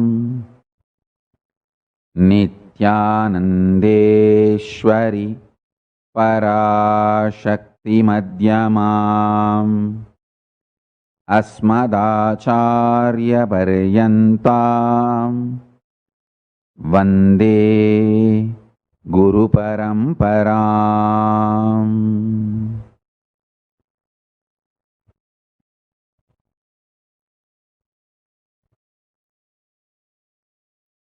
I welcome you all with my love and respect. I welcome all the living and practicing Hindus from all over the world. I welcome all the Sarvanyapita Kartas, Yajamans, Manifestors, Sarvaparityagis, Shrimahans, Mahans, Kotari, Tanidar, visitors, viewers, Kayakalpa Yoga participants, Kailasas, ministers, ambassadors, diplomats, consulate generals and citizens and supporters. Paramashiva Ganas, Paramashivoham Season 10 participants. I welcome all of you with my love and respects. First, let's worship Ganapati on this Ganesha Chaturthi Brahmotsavam, then enter into the Satsang. Nithyanandam, on the auspicious 6th day of the Ganesha Chaturthi Brahmotsavam, today, Sri Maha Ganapati Ananda Ganesha is gracing in Sarvalankara with 8 hands and 8 ayudhas, seated upon the Swarna Gajavahanam, having done the Gajamukha Vadha on this auspicious day of 6th day of Ganesha Chaturthi Brahmotsavam. We now offer our worship at the feet of Sri Maha Ganapati Ananda Ganesha and Jagat Guru Mahasanidhanam, His Divine Holiness Swamiji. Suvarna Danda Mandita Prachanda Charu Chamaram Griha Preeti Sundaram Yugakshanam Pramoditam Kavindra Chittaranjakam Mahavipatti Bhanjakam Shadaksharaswarupinam Bhujanga Deva Rupinam. Om धूरति धूर्वधूर्वन्तं धूर्वतयो ओस्मान् धूर्वदितं धूर्वयं वयं धूर्वामस्त्वं देवानामधिसस्थितमं पप्रितमं जुष्टतमं वह्नितमं देवहूतममहृतमसि हविर्धानन्दृगम्भस्वमाह्वा आर्मित्रस्य त्वा चक्षुषा क्षेमाभेर्मा संविक्ता मात्वाहि कुक्षिषम् ॐ गं गणपतये नमः। ॐ श्री महागणपते नमः। आनन्दगणेशाय नमः। धूपमाघ्रापयामि। ॐ उद्दीप्यस्वजातवेदोपघ्नन्निरृतिं मम पशुकिश्च मह्यमावह जीवनं च दिशो दिशा मानोहिगंसि जातवेदो कामश्वं पुरुषं जगत् अबिभ्रदग्न आगहि श्रिया मा परिपातय। ॐ गं गणपतये नमः। ॐ श्री महागणपते नमः। आनन्दगणेशाय नमः। एकहारतीदीपं सन्दर्शयामि। ॐ मधुवातारतायते मधुक्षरन्ति सिन्धवः माध्वीर्नः सन्तोषधीः मधुनक्तमुतोषसि मधुमत्पार्थिवगुम्रजः मधुद्यौरस्तु नः पिता मधुमान्नो वनस्पतिर्मधुमाग्म् अस्तु सूर्यः माध्वीर्गावो भवन्तु नः मधु मधु मधु। ॐ गं गणपते नमः। ॐ श्री महागणपते नमः। आनन्दगणेशाय नमः। नानाविधानि नैवेद्यानि निवेदयामि।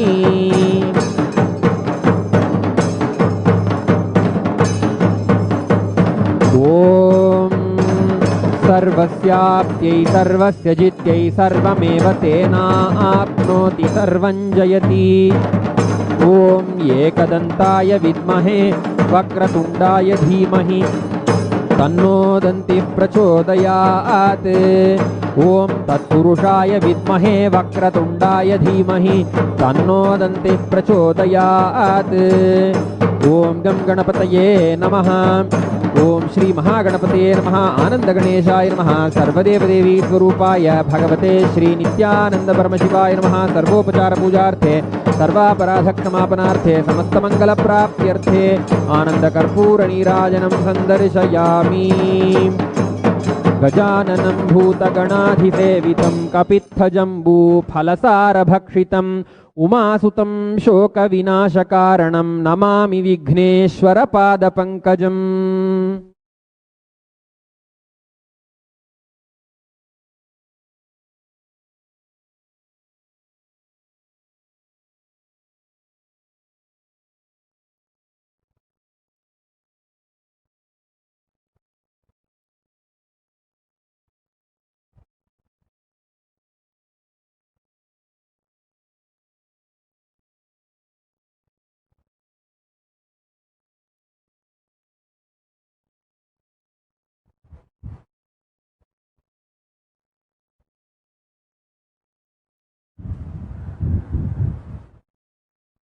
Paramashiva's message directly from Kailasa. Jivan Mukti. Living enlightenment is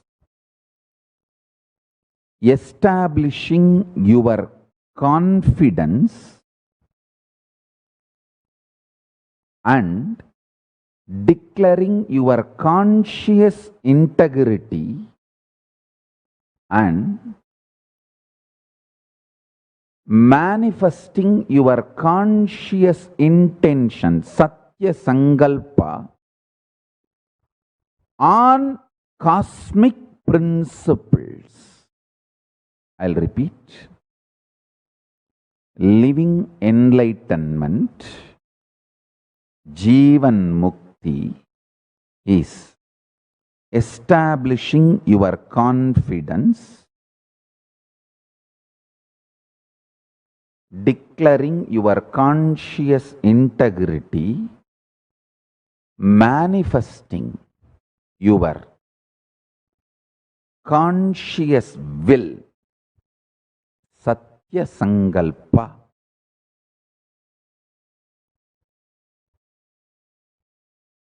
on the cosmic principles. I wanted to bring this one truth to all your attention. In Hindu tradition, knowledge is sacred. We never try to suppress, oppress,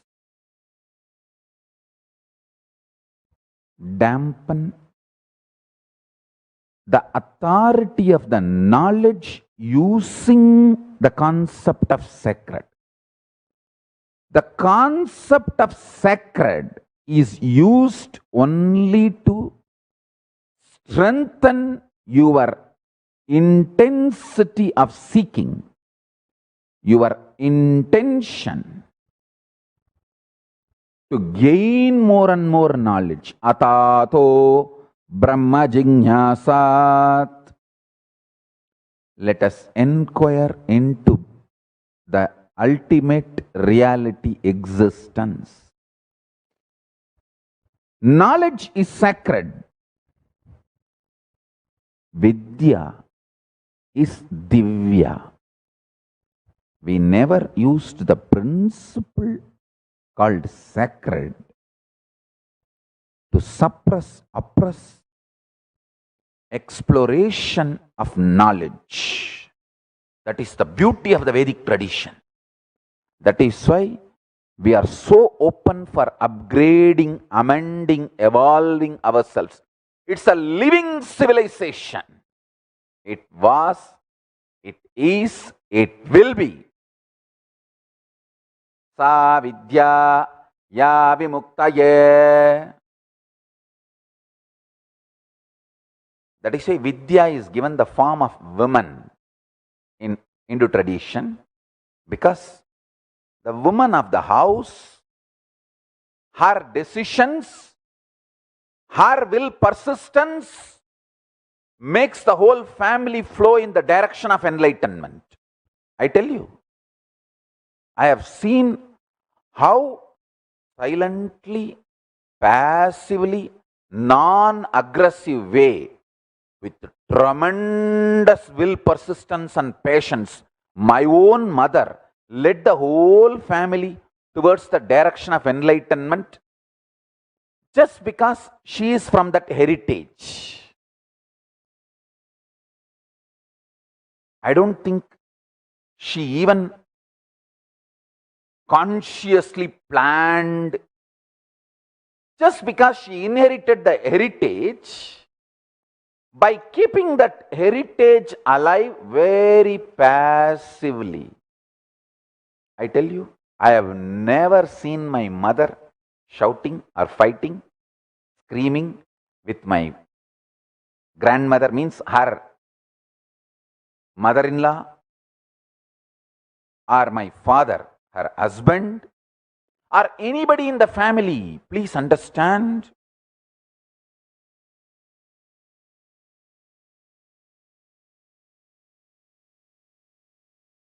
I won't say she did not have difficulties of middle class or lower middle class Hindu family in Indian village, she had all the difficulty. But she always kept the whole thing together, drove the whole thing in the direction of Jivan Mukti, just because this is what she learnt from the elders, the ecosystems inspiration. See, till you are 25, ecosystem will inspire you. After you cross 25, you should become the strength for the ecosystem. That is the life. You can't go on expect that ecosystem should treat you cutely and that should support you and be a strength for you. No. Initially, it's okay. First 25 years. And in the modern day, I'll tell you, you are far more mentally, psychologically, informatively matured than Hindu village kid. So you don't need 25 years. I think by the time you are 18, or I'll say even the modern day 16, you claim so much of freedom and power and authority due to the society structure, but you don't take the responsibility. I want to tell you, all Hindu kids claiming too much of freedom and throwing tantrum without taking the responsibility, you are destroying Hinduism and living Enlightenment tradition.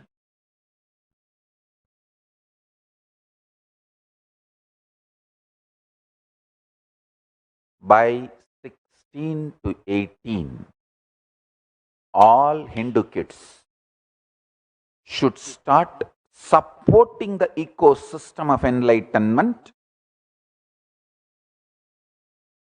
You can't be anymore just sucking the ecosystem, be the load on the ecosystem through all your tantrums and expecting you to be treated very cute. No. The moment you cross 18, you should become ferocious with yourself and learn to be the support for the ecosystem. I tell you, dharmo rakshati rakshitaha. When you support dharma, dharma supports you. When you protect dharma, dharma protects you. I'll tell you this principle which I am talking now is the economic policy, strategy, principle of Hinduism. Listen.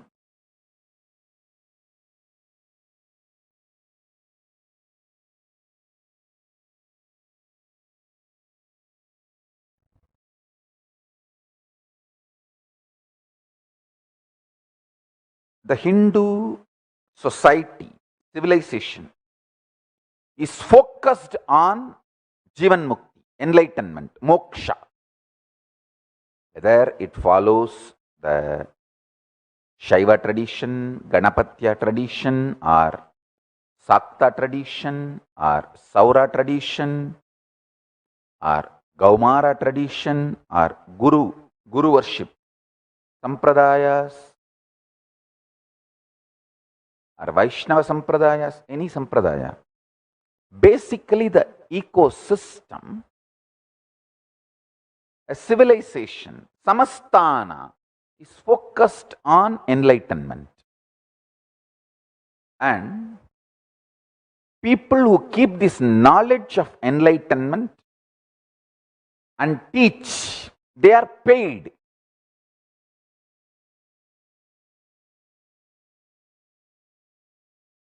Sponsored, multi-level, paid regularly, and sponsored for specific events and supported through grants and donations.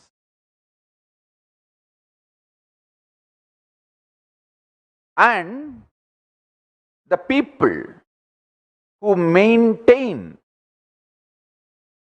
the social integrity by providing protection from the external destructive forces, invading forces, or internally revolting forces. Kshatriyas, they are paid and given awards and rewards. Listen, step by step, I am explaining. The knowledge keepers who keep the integrity and efficacy of the knowledge, Brahmanas, who give protection from external invasions and internal revolts and keep the living enlightenment, Jivan Mukti lifestyle. Kshatriyas, those people are given, they are paid and given rewards and awards when they demonstrate the valor, protecting the dharma. And same next, Vaishyas, they are supported, encouraged, given protection, supported with the knowledge, encouraged with the infrastructure and market.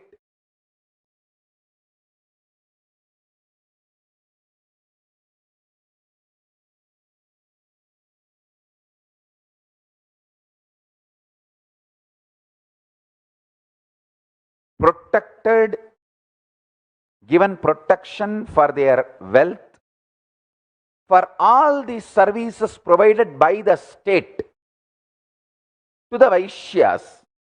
In turn, Vaishyas pay the tax to the state.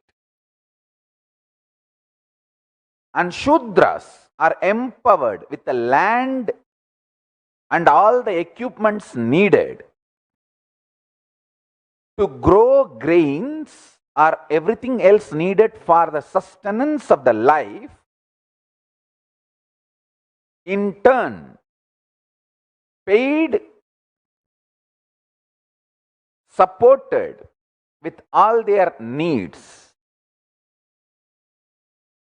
It's an amazing, unique, very organized, legitimate civilization.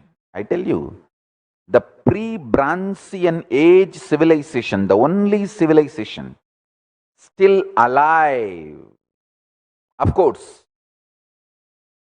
in a very critical stage, beaten, broken, lost even confidence on themselves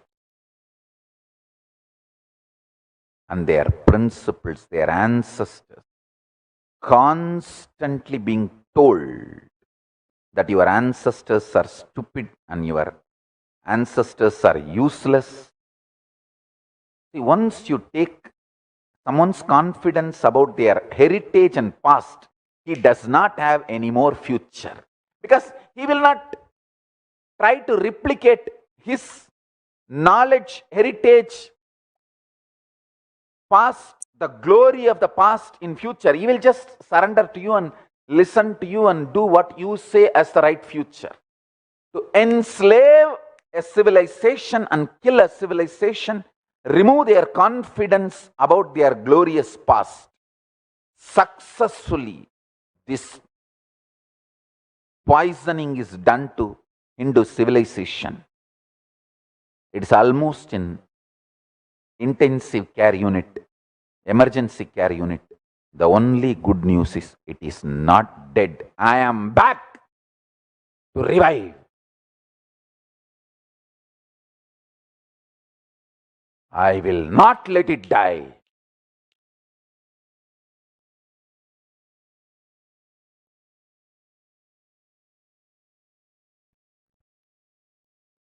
Chaturvarnyam maya srishtam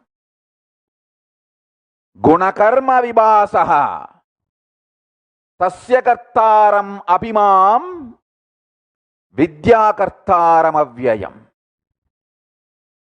The four categories of varna were created by me according to the people's qualities and activities. Although I am creator of this system, know me to be eternal and will come back again and again to keep this system alive. The only civilization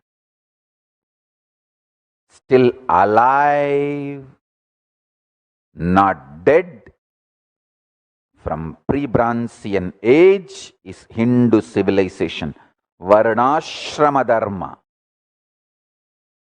And I'll be back again and again and again to keep this alive, giving confidence to people on this system is Hindu economic principle. For example, if a Brahmin does Agnihotra every day, teaches Vedas to the kids,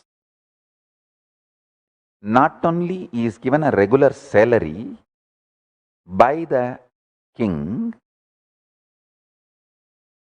all the punya he acquires, the merit he acquires by these sacred actions, not only he gets the Kailasa after death, he can encash his punya even as a usable currency like grains, gems, other items needed to run his life during the Ashwamedha Yajna, Putrakameshti Yajna, other major yajnas, yahas, rituals done by the king. Please understand. All the major yajnas done by the great kings in their kingdoms are dispersing the punya currency in Buloka, this world day-to-day usage currencies. Please understand this principle. This principle is going to be very important principle in Kailasa economy. I am going to revive this. If you serve any temple run as per Vedagamas, you get punya which you can use not only in Kailasa after you leave the body, you can encash them, withdraw as currency even for your day-to-day use, which can be in the form of grains, precious gems, precious metals. I mean what I am saying. This is the fundamental policy with which the Kailasa economic strategy and economic policies are getting evolved. Listen. Bringing legitimacy, economic legitimacy to all the religious actions, activities you perform. If you go around Arunachala, the Arunachala Purana describes you will get certain punya with which you can achieve and enjoy Kailasa. Not only you get that, you get even the country currency. You withdraw, you receive currency in the form of grains, clothes, other utilities, including precious metal, precious gems. The ritual happening where all this disbursement happens is yaga, yajnas conducted by the kings in those days. For example, when a Brahmin comes, the senior Vidvats, the senior Brahmins decide this person, this many years, is practicing all the Vedic rituals and teaching. So he gets this much of punya in Kailasa and this much of country currency. The Kailasa currency punya and country currency in the form of grains, precious metal, precious gems, clothes, whatever. This was a living economy of Hindu tradition and Hindu samsthanas, Hindu kingdoms. I am going to revive it. I will revive it with the grace of Ganapati, Paramashiva.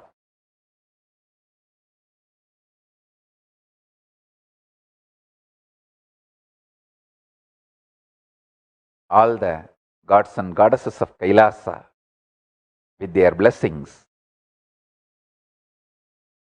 I will revive it. Same way, these principles are elaborately described in Vedas and Agamas. That is going to form the basic structure of Kailasa economic policies and strategies.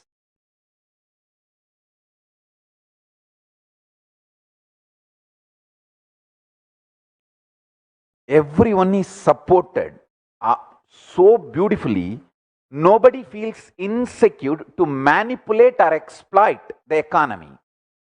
That is the most beautiful structure of Hindu economy. Understand, it is such tremendous, deep confidence building system, and so much of security was given. I tell you, I was studying thoroughly. Let me openly declare, all my last 26 years of life, after the Yoga Pattabhishekam, 1994, my gurus have put me on the throne by doing the Yoga Pattabhishekam. They put me on the seat. From that time, all my attempts, whatever I tried to do in Ramakrishna Mission as volunteer, brahmachari, sannyasi, I was volunteer brahmachari. Or after I started this Sangha, all my economic policies were trying to revive these principles of Hinduism. How we can give confidence to people on living enlightenment system, and how that can become not only the cosmic currency, even country currency.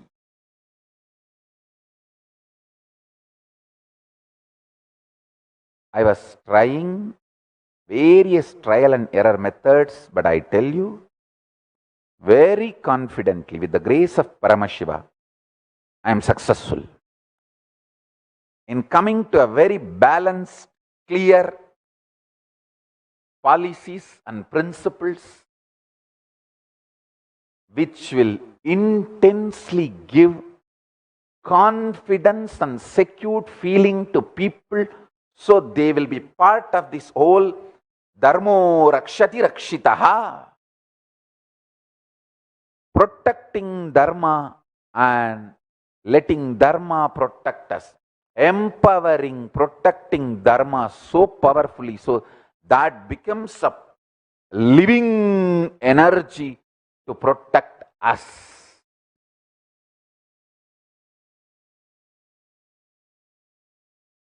I received this knowledge of Hindu economic policies and principles directly from the blessings of my Guru Arunagiri Yogeshwara, directly from him, and then learnt the history, how it used to be a living reality from 230th Guru Maha Sannidhanam of Tondemandala Adinam, Sri Jnanapragasa Desika Paramacharya Swamigal. I wanted to put this on record.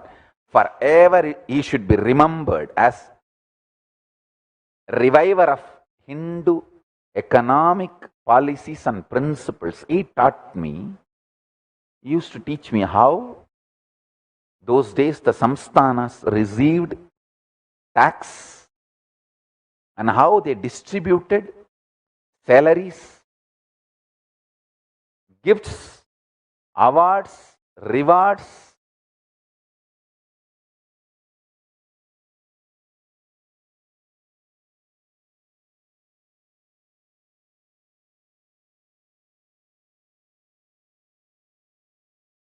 For example, Brahmana, when he performs something great, when he is high achiever, he is supported, gifted with all the things which strengthens his lifestyle. Same way, for example, a Kshatriya, when he performs something great and when he becomes high achiever, he is gifted with some things which strengthens his valor and his lifestyle and what is expected from him. For a successful society,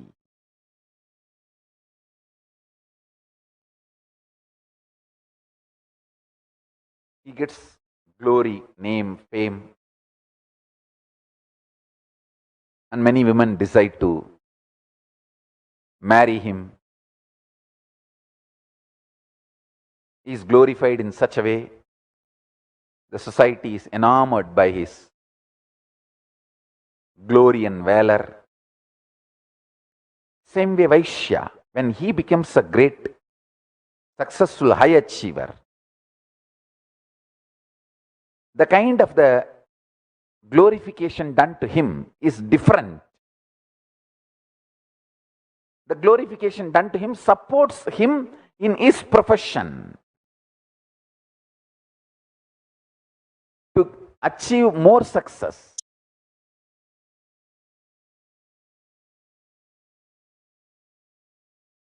A great, amazing, beautiful society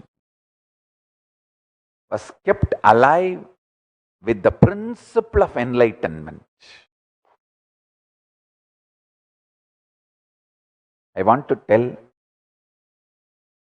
and thank all the people who contributing to this Kailasa by giving your time or treasure or talent.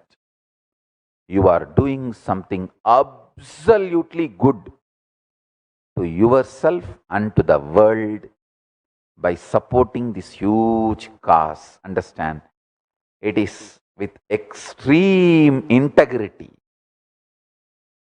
sincerity, a great possibility for human society is tested, tried, actually succeeded, and getting revived.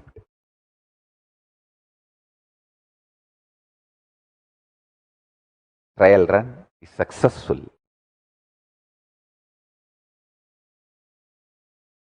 I am not reformer, I am reviver.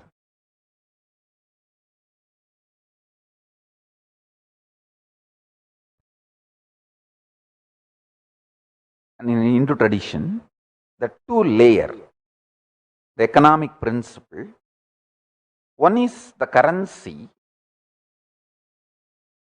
Technically in Sanskrit, if if I translate that concept, it's called grain-based currency, means just by possessing and owning, it has its own utility value, whether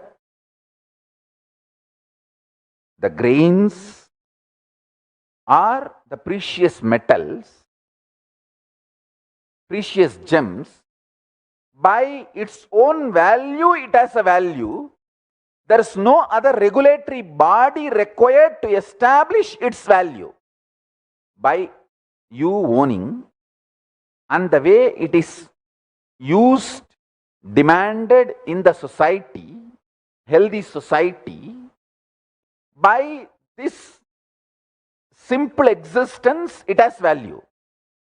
Second, the regulatory body always made sure the principle of enlightenment was kept alive in all their regulatory principles. How and why gold should be precious metal? How and why? What gems will be considered as precious? Everything. The whole regulating mechanism was enlightenment centric. Understand?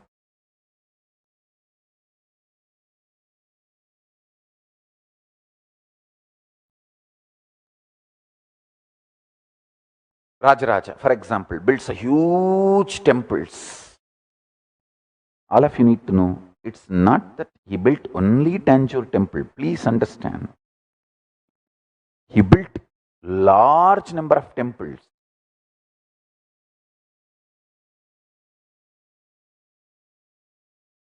Krishnadevaraya built large number of temples. I should say that all great known kings of Hinduism, whether Cambodia or Somanath or Chidambaram or Tanjore or Jagannath or Nepal or Sri Lanka, anywhere the Hindu civilization was prevalent.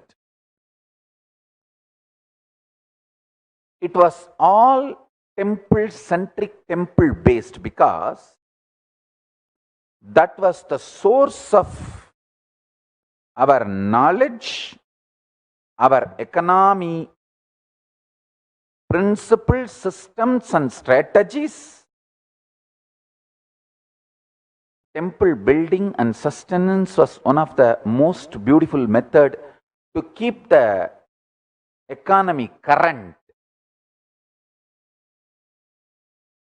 Currency has value only as long as the current is kept alive. So the current is kept alive to keep the value of the currency through this large size temple building and running. I tell you, the concept of common debt is the story of Venkateshwara borrowing money from Kubera for his marriage and still repaying.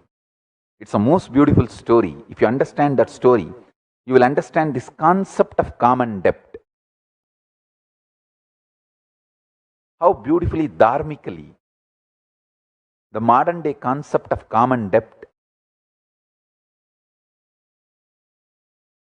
is expressed in the story of Venkateshwara borrowing money from Kubera for his marriage and still repaying the loan.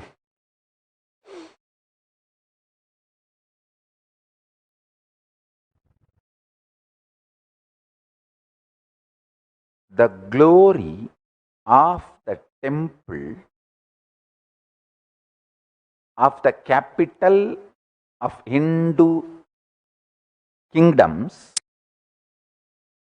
was actually the way they attracted the citizens from all over the world, and the way they kept their citizens motivated, inspired, integrated to the kingdom. Amazing spiritual enlightenment based nationalism, enlightenment based patriotism, enlightenment based economy. The enlightenment based nationalism and enlightenment based patriotism, enlightenment based economy, enlightenment based integrity, understand, even when you have a mood swings, confusions about your individual lifestyle and your individual balance sheet is not giving you confidence about life, but your understanding about the common goal, the concept of civilization, if that is alive, you will not become a traitor. You will continue to be integrated and raise, and you will realize and fit yourself, discovering yourself and how you fit yourself into the society, both.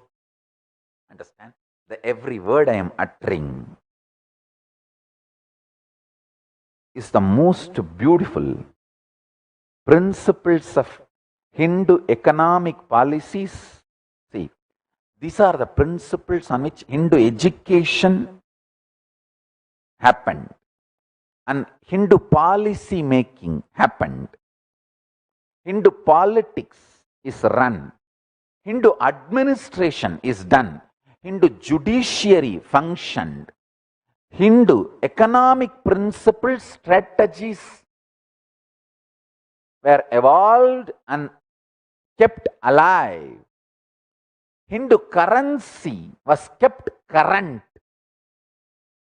The current of the Hindu currency was kept alive through this mechanism. This mechanism used to be stirring to keep the Hindu currency current. How in the modern day the governments do. Like, for example, this post-corona, how every government is trying to revive their economy through various plans, projects, policies, grants. So every year, the Hindu kingdoms used to conduct the rituals, festivals to trigger the economy, to revive the economy, to keep the currency current.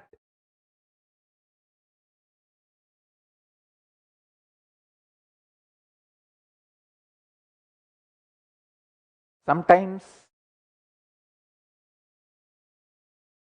people are made to support the common pool. Sometimes the pool is taken out and shared with people, but it was all done in a very dharmic way to keep the signs of living enlightenment. Whether you are taxed or given grants, everything was based on enlightenment, Jivan Mukti, moksha based artha, moksha centric artha.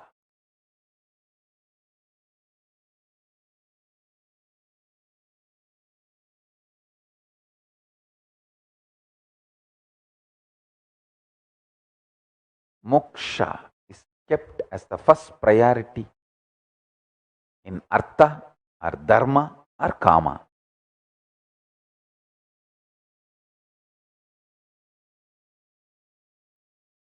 Just because we had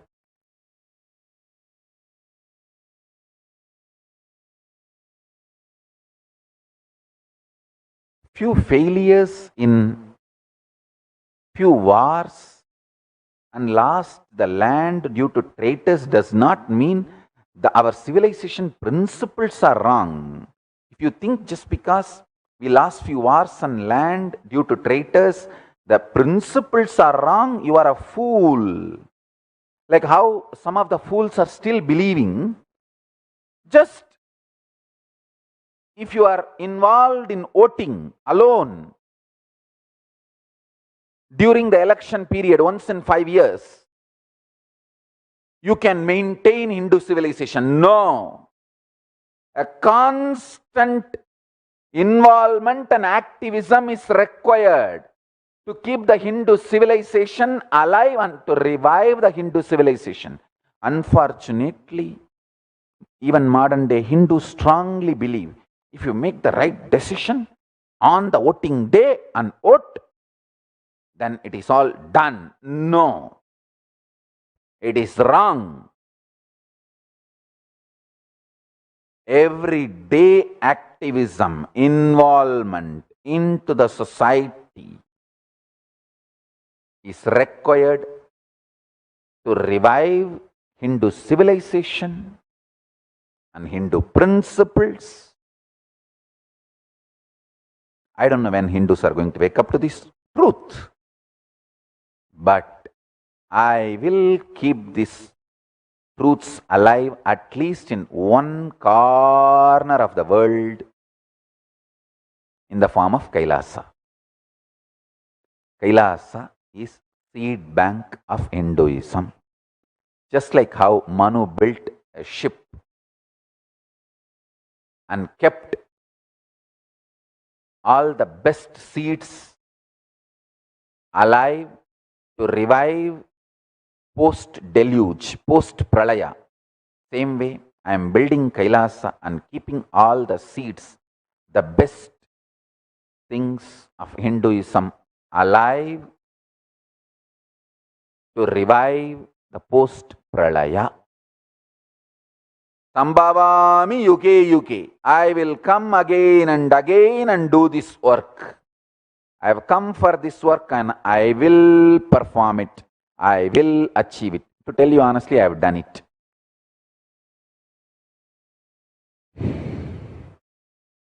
I just have to do further expansion.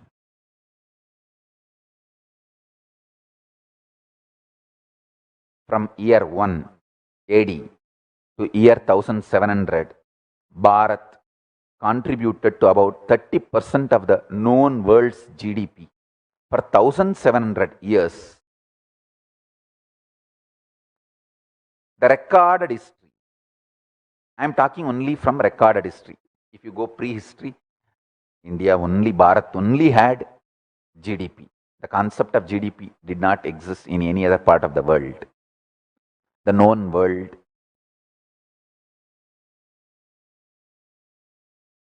The known organized civilization was Hindu civilization, most ancient and most continuous. Unfortunately, now even Hindus have started believing Hinduism is functional only for religious and enlightenment purposes. It is dysfunctional for politics or economic or social system or judiciary. Even Hindus are brainwashed. I tell you, oh Hindus, please wake up to the truth. We were, we are, we will be a functional system, legitimate functional system. Not just spiritually, religiously, even economically,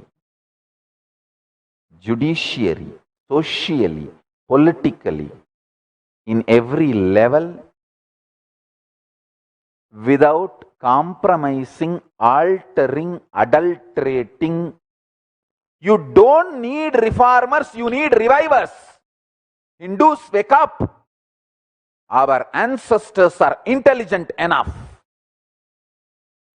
They were intelligent enough to evolve a system. We don't need reformers, we need revivers. I want this to be today's message. All Kailasians, spread to the whole world. Hindus need to be educated, told, blow the conch, Shankanatha. We need revivers, not reformers. Enough reformers have harmed Hinduism as much as anti-Hindus. We need revivers, not reformers.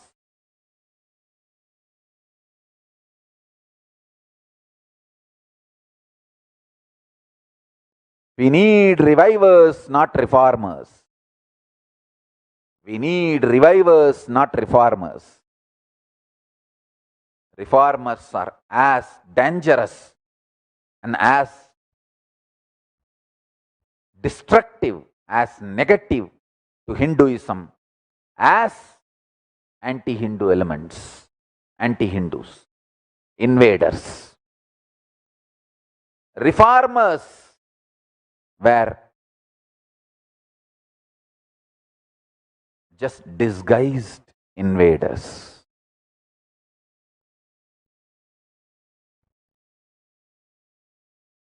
Reformers are the traitors used by invaders to destroy Hinduism. So Hinduism needs revivers, not reformers. We are strong enough, powerful enough principally. The principles, Principal, principles,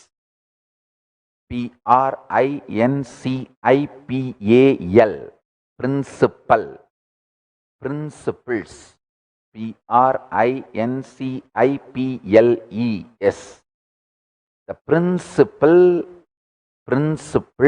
of Hinduism only need to be revived, does not need to be reformed.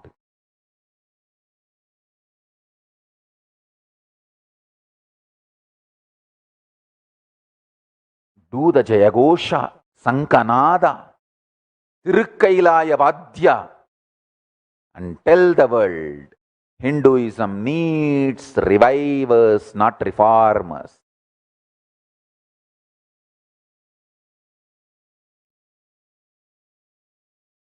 The concept of dravya,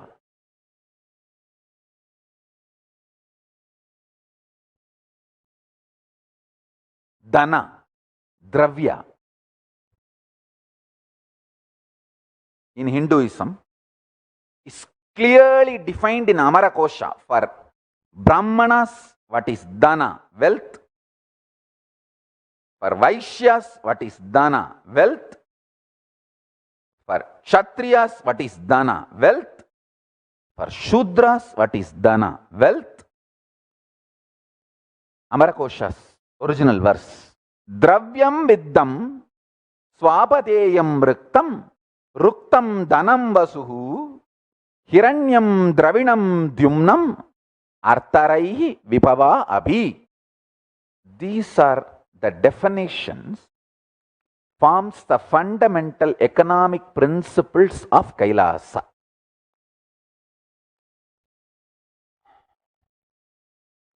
Synonyms of the word dana: dravyam, material; vittam, currency, goods, which is goods battered also is considered as currency. As I said, the Hindu economy was grain-based. By its own weight and possession, it is valuable. It does not need any central regulatory body to declare that this paper has this much of value. No. By just the possession of that semi-precious stone or a precious metal or precious stone or the grain, the grain or the precious metal, precious gems, by its possession, it brings value due to its utility and demand in the society. So that is vittam. Swapateyam, owned, earned property. Riktam, inherited property. When you inherit a property, the intention of your ancestor tied, married to that property, that intention also you inherit. So, all inheritance in Hinduism is a will. So, you have to, as long as you maintain that will, you have right over the property. Understand? Whatever you inherit from the ancestors, you have to maintain their will. If not, you don't own that property anymore. This was the way the civilization was kept alive in Hindu tradition. Hindu father will work for the 7th generation of their children, and same way they will inculcate the lifestyle, knowledge, principles in their children. Unfortunately, now in the modern day, neither they keep wealth for the children, nor they inculcate the Hindu values for the children. Both should be done. I want my followers, you keep wealth for your next generation and you inculcate these values, Hindu values, into your next generation. And the next generation also respects the riktam, inherited property, and the will of your ancestors, both. Ruktam, possessing and enjoying it, expanding it. Dhanam, money. Vasu, land. Hiranyam, gold. Dravinam, movable properties, which is useful. Dyumnam, power and strength.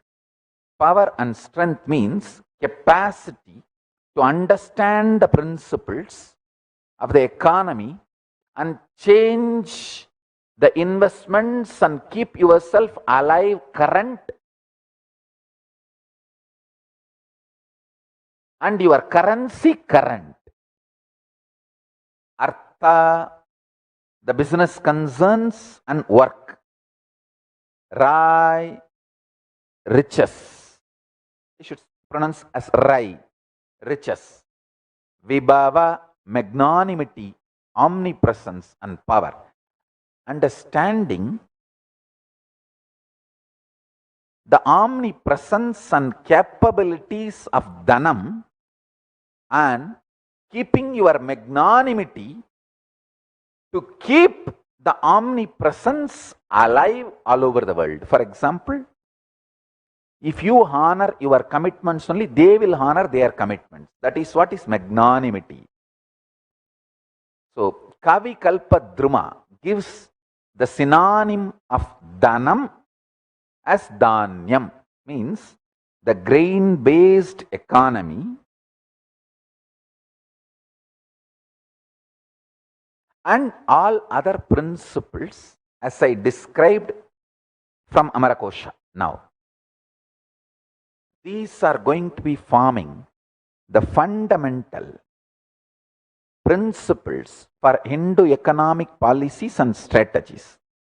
Hindu will is absolutely different from the will legal paper used today for establishing inheritance.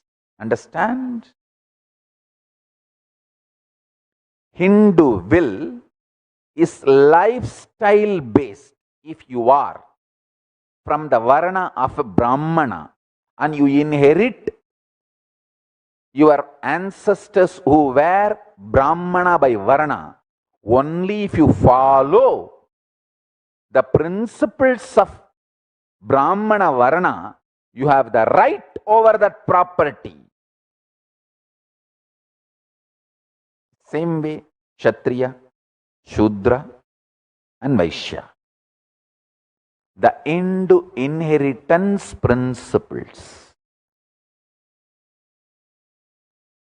Actually, I tell you, it is so juicy and delicious even to understand the Arthasastra and Hindu economic principles. Wow!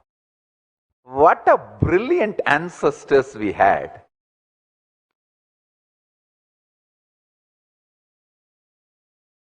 Tadanti bhumi dhanyam utpadayati.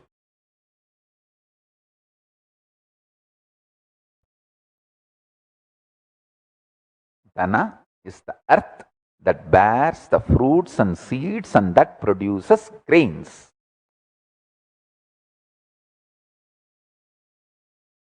These are definitions of Dhanam Dhanyam in Hindu tradition.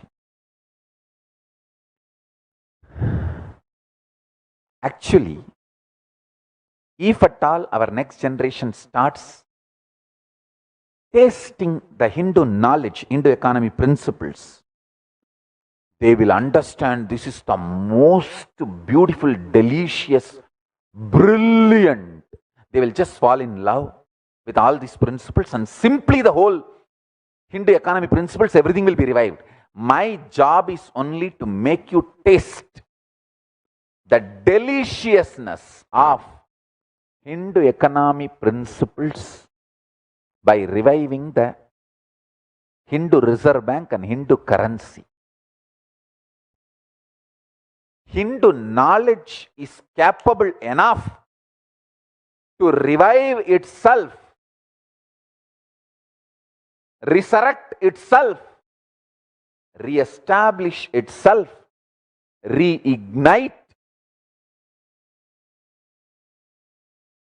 the passion in you and excite you again. And just if I share the knowledge and educate you, that's enough. That's all I am trying to do.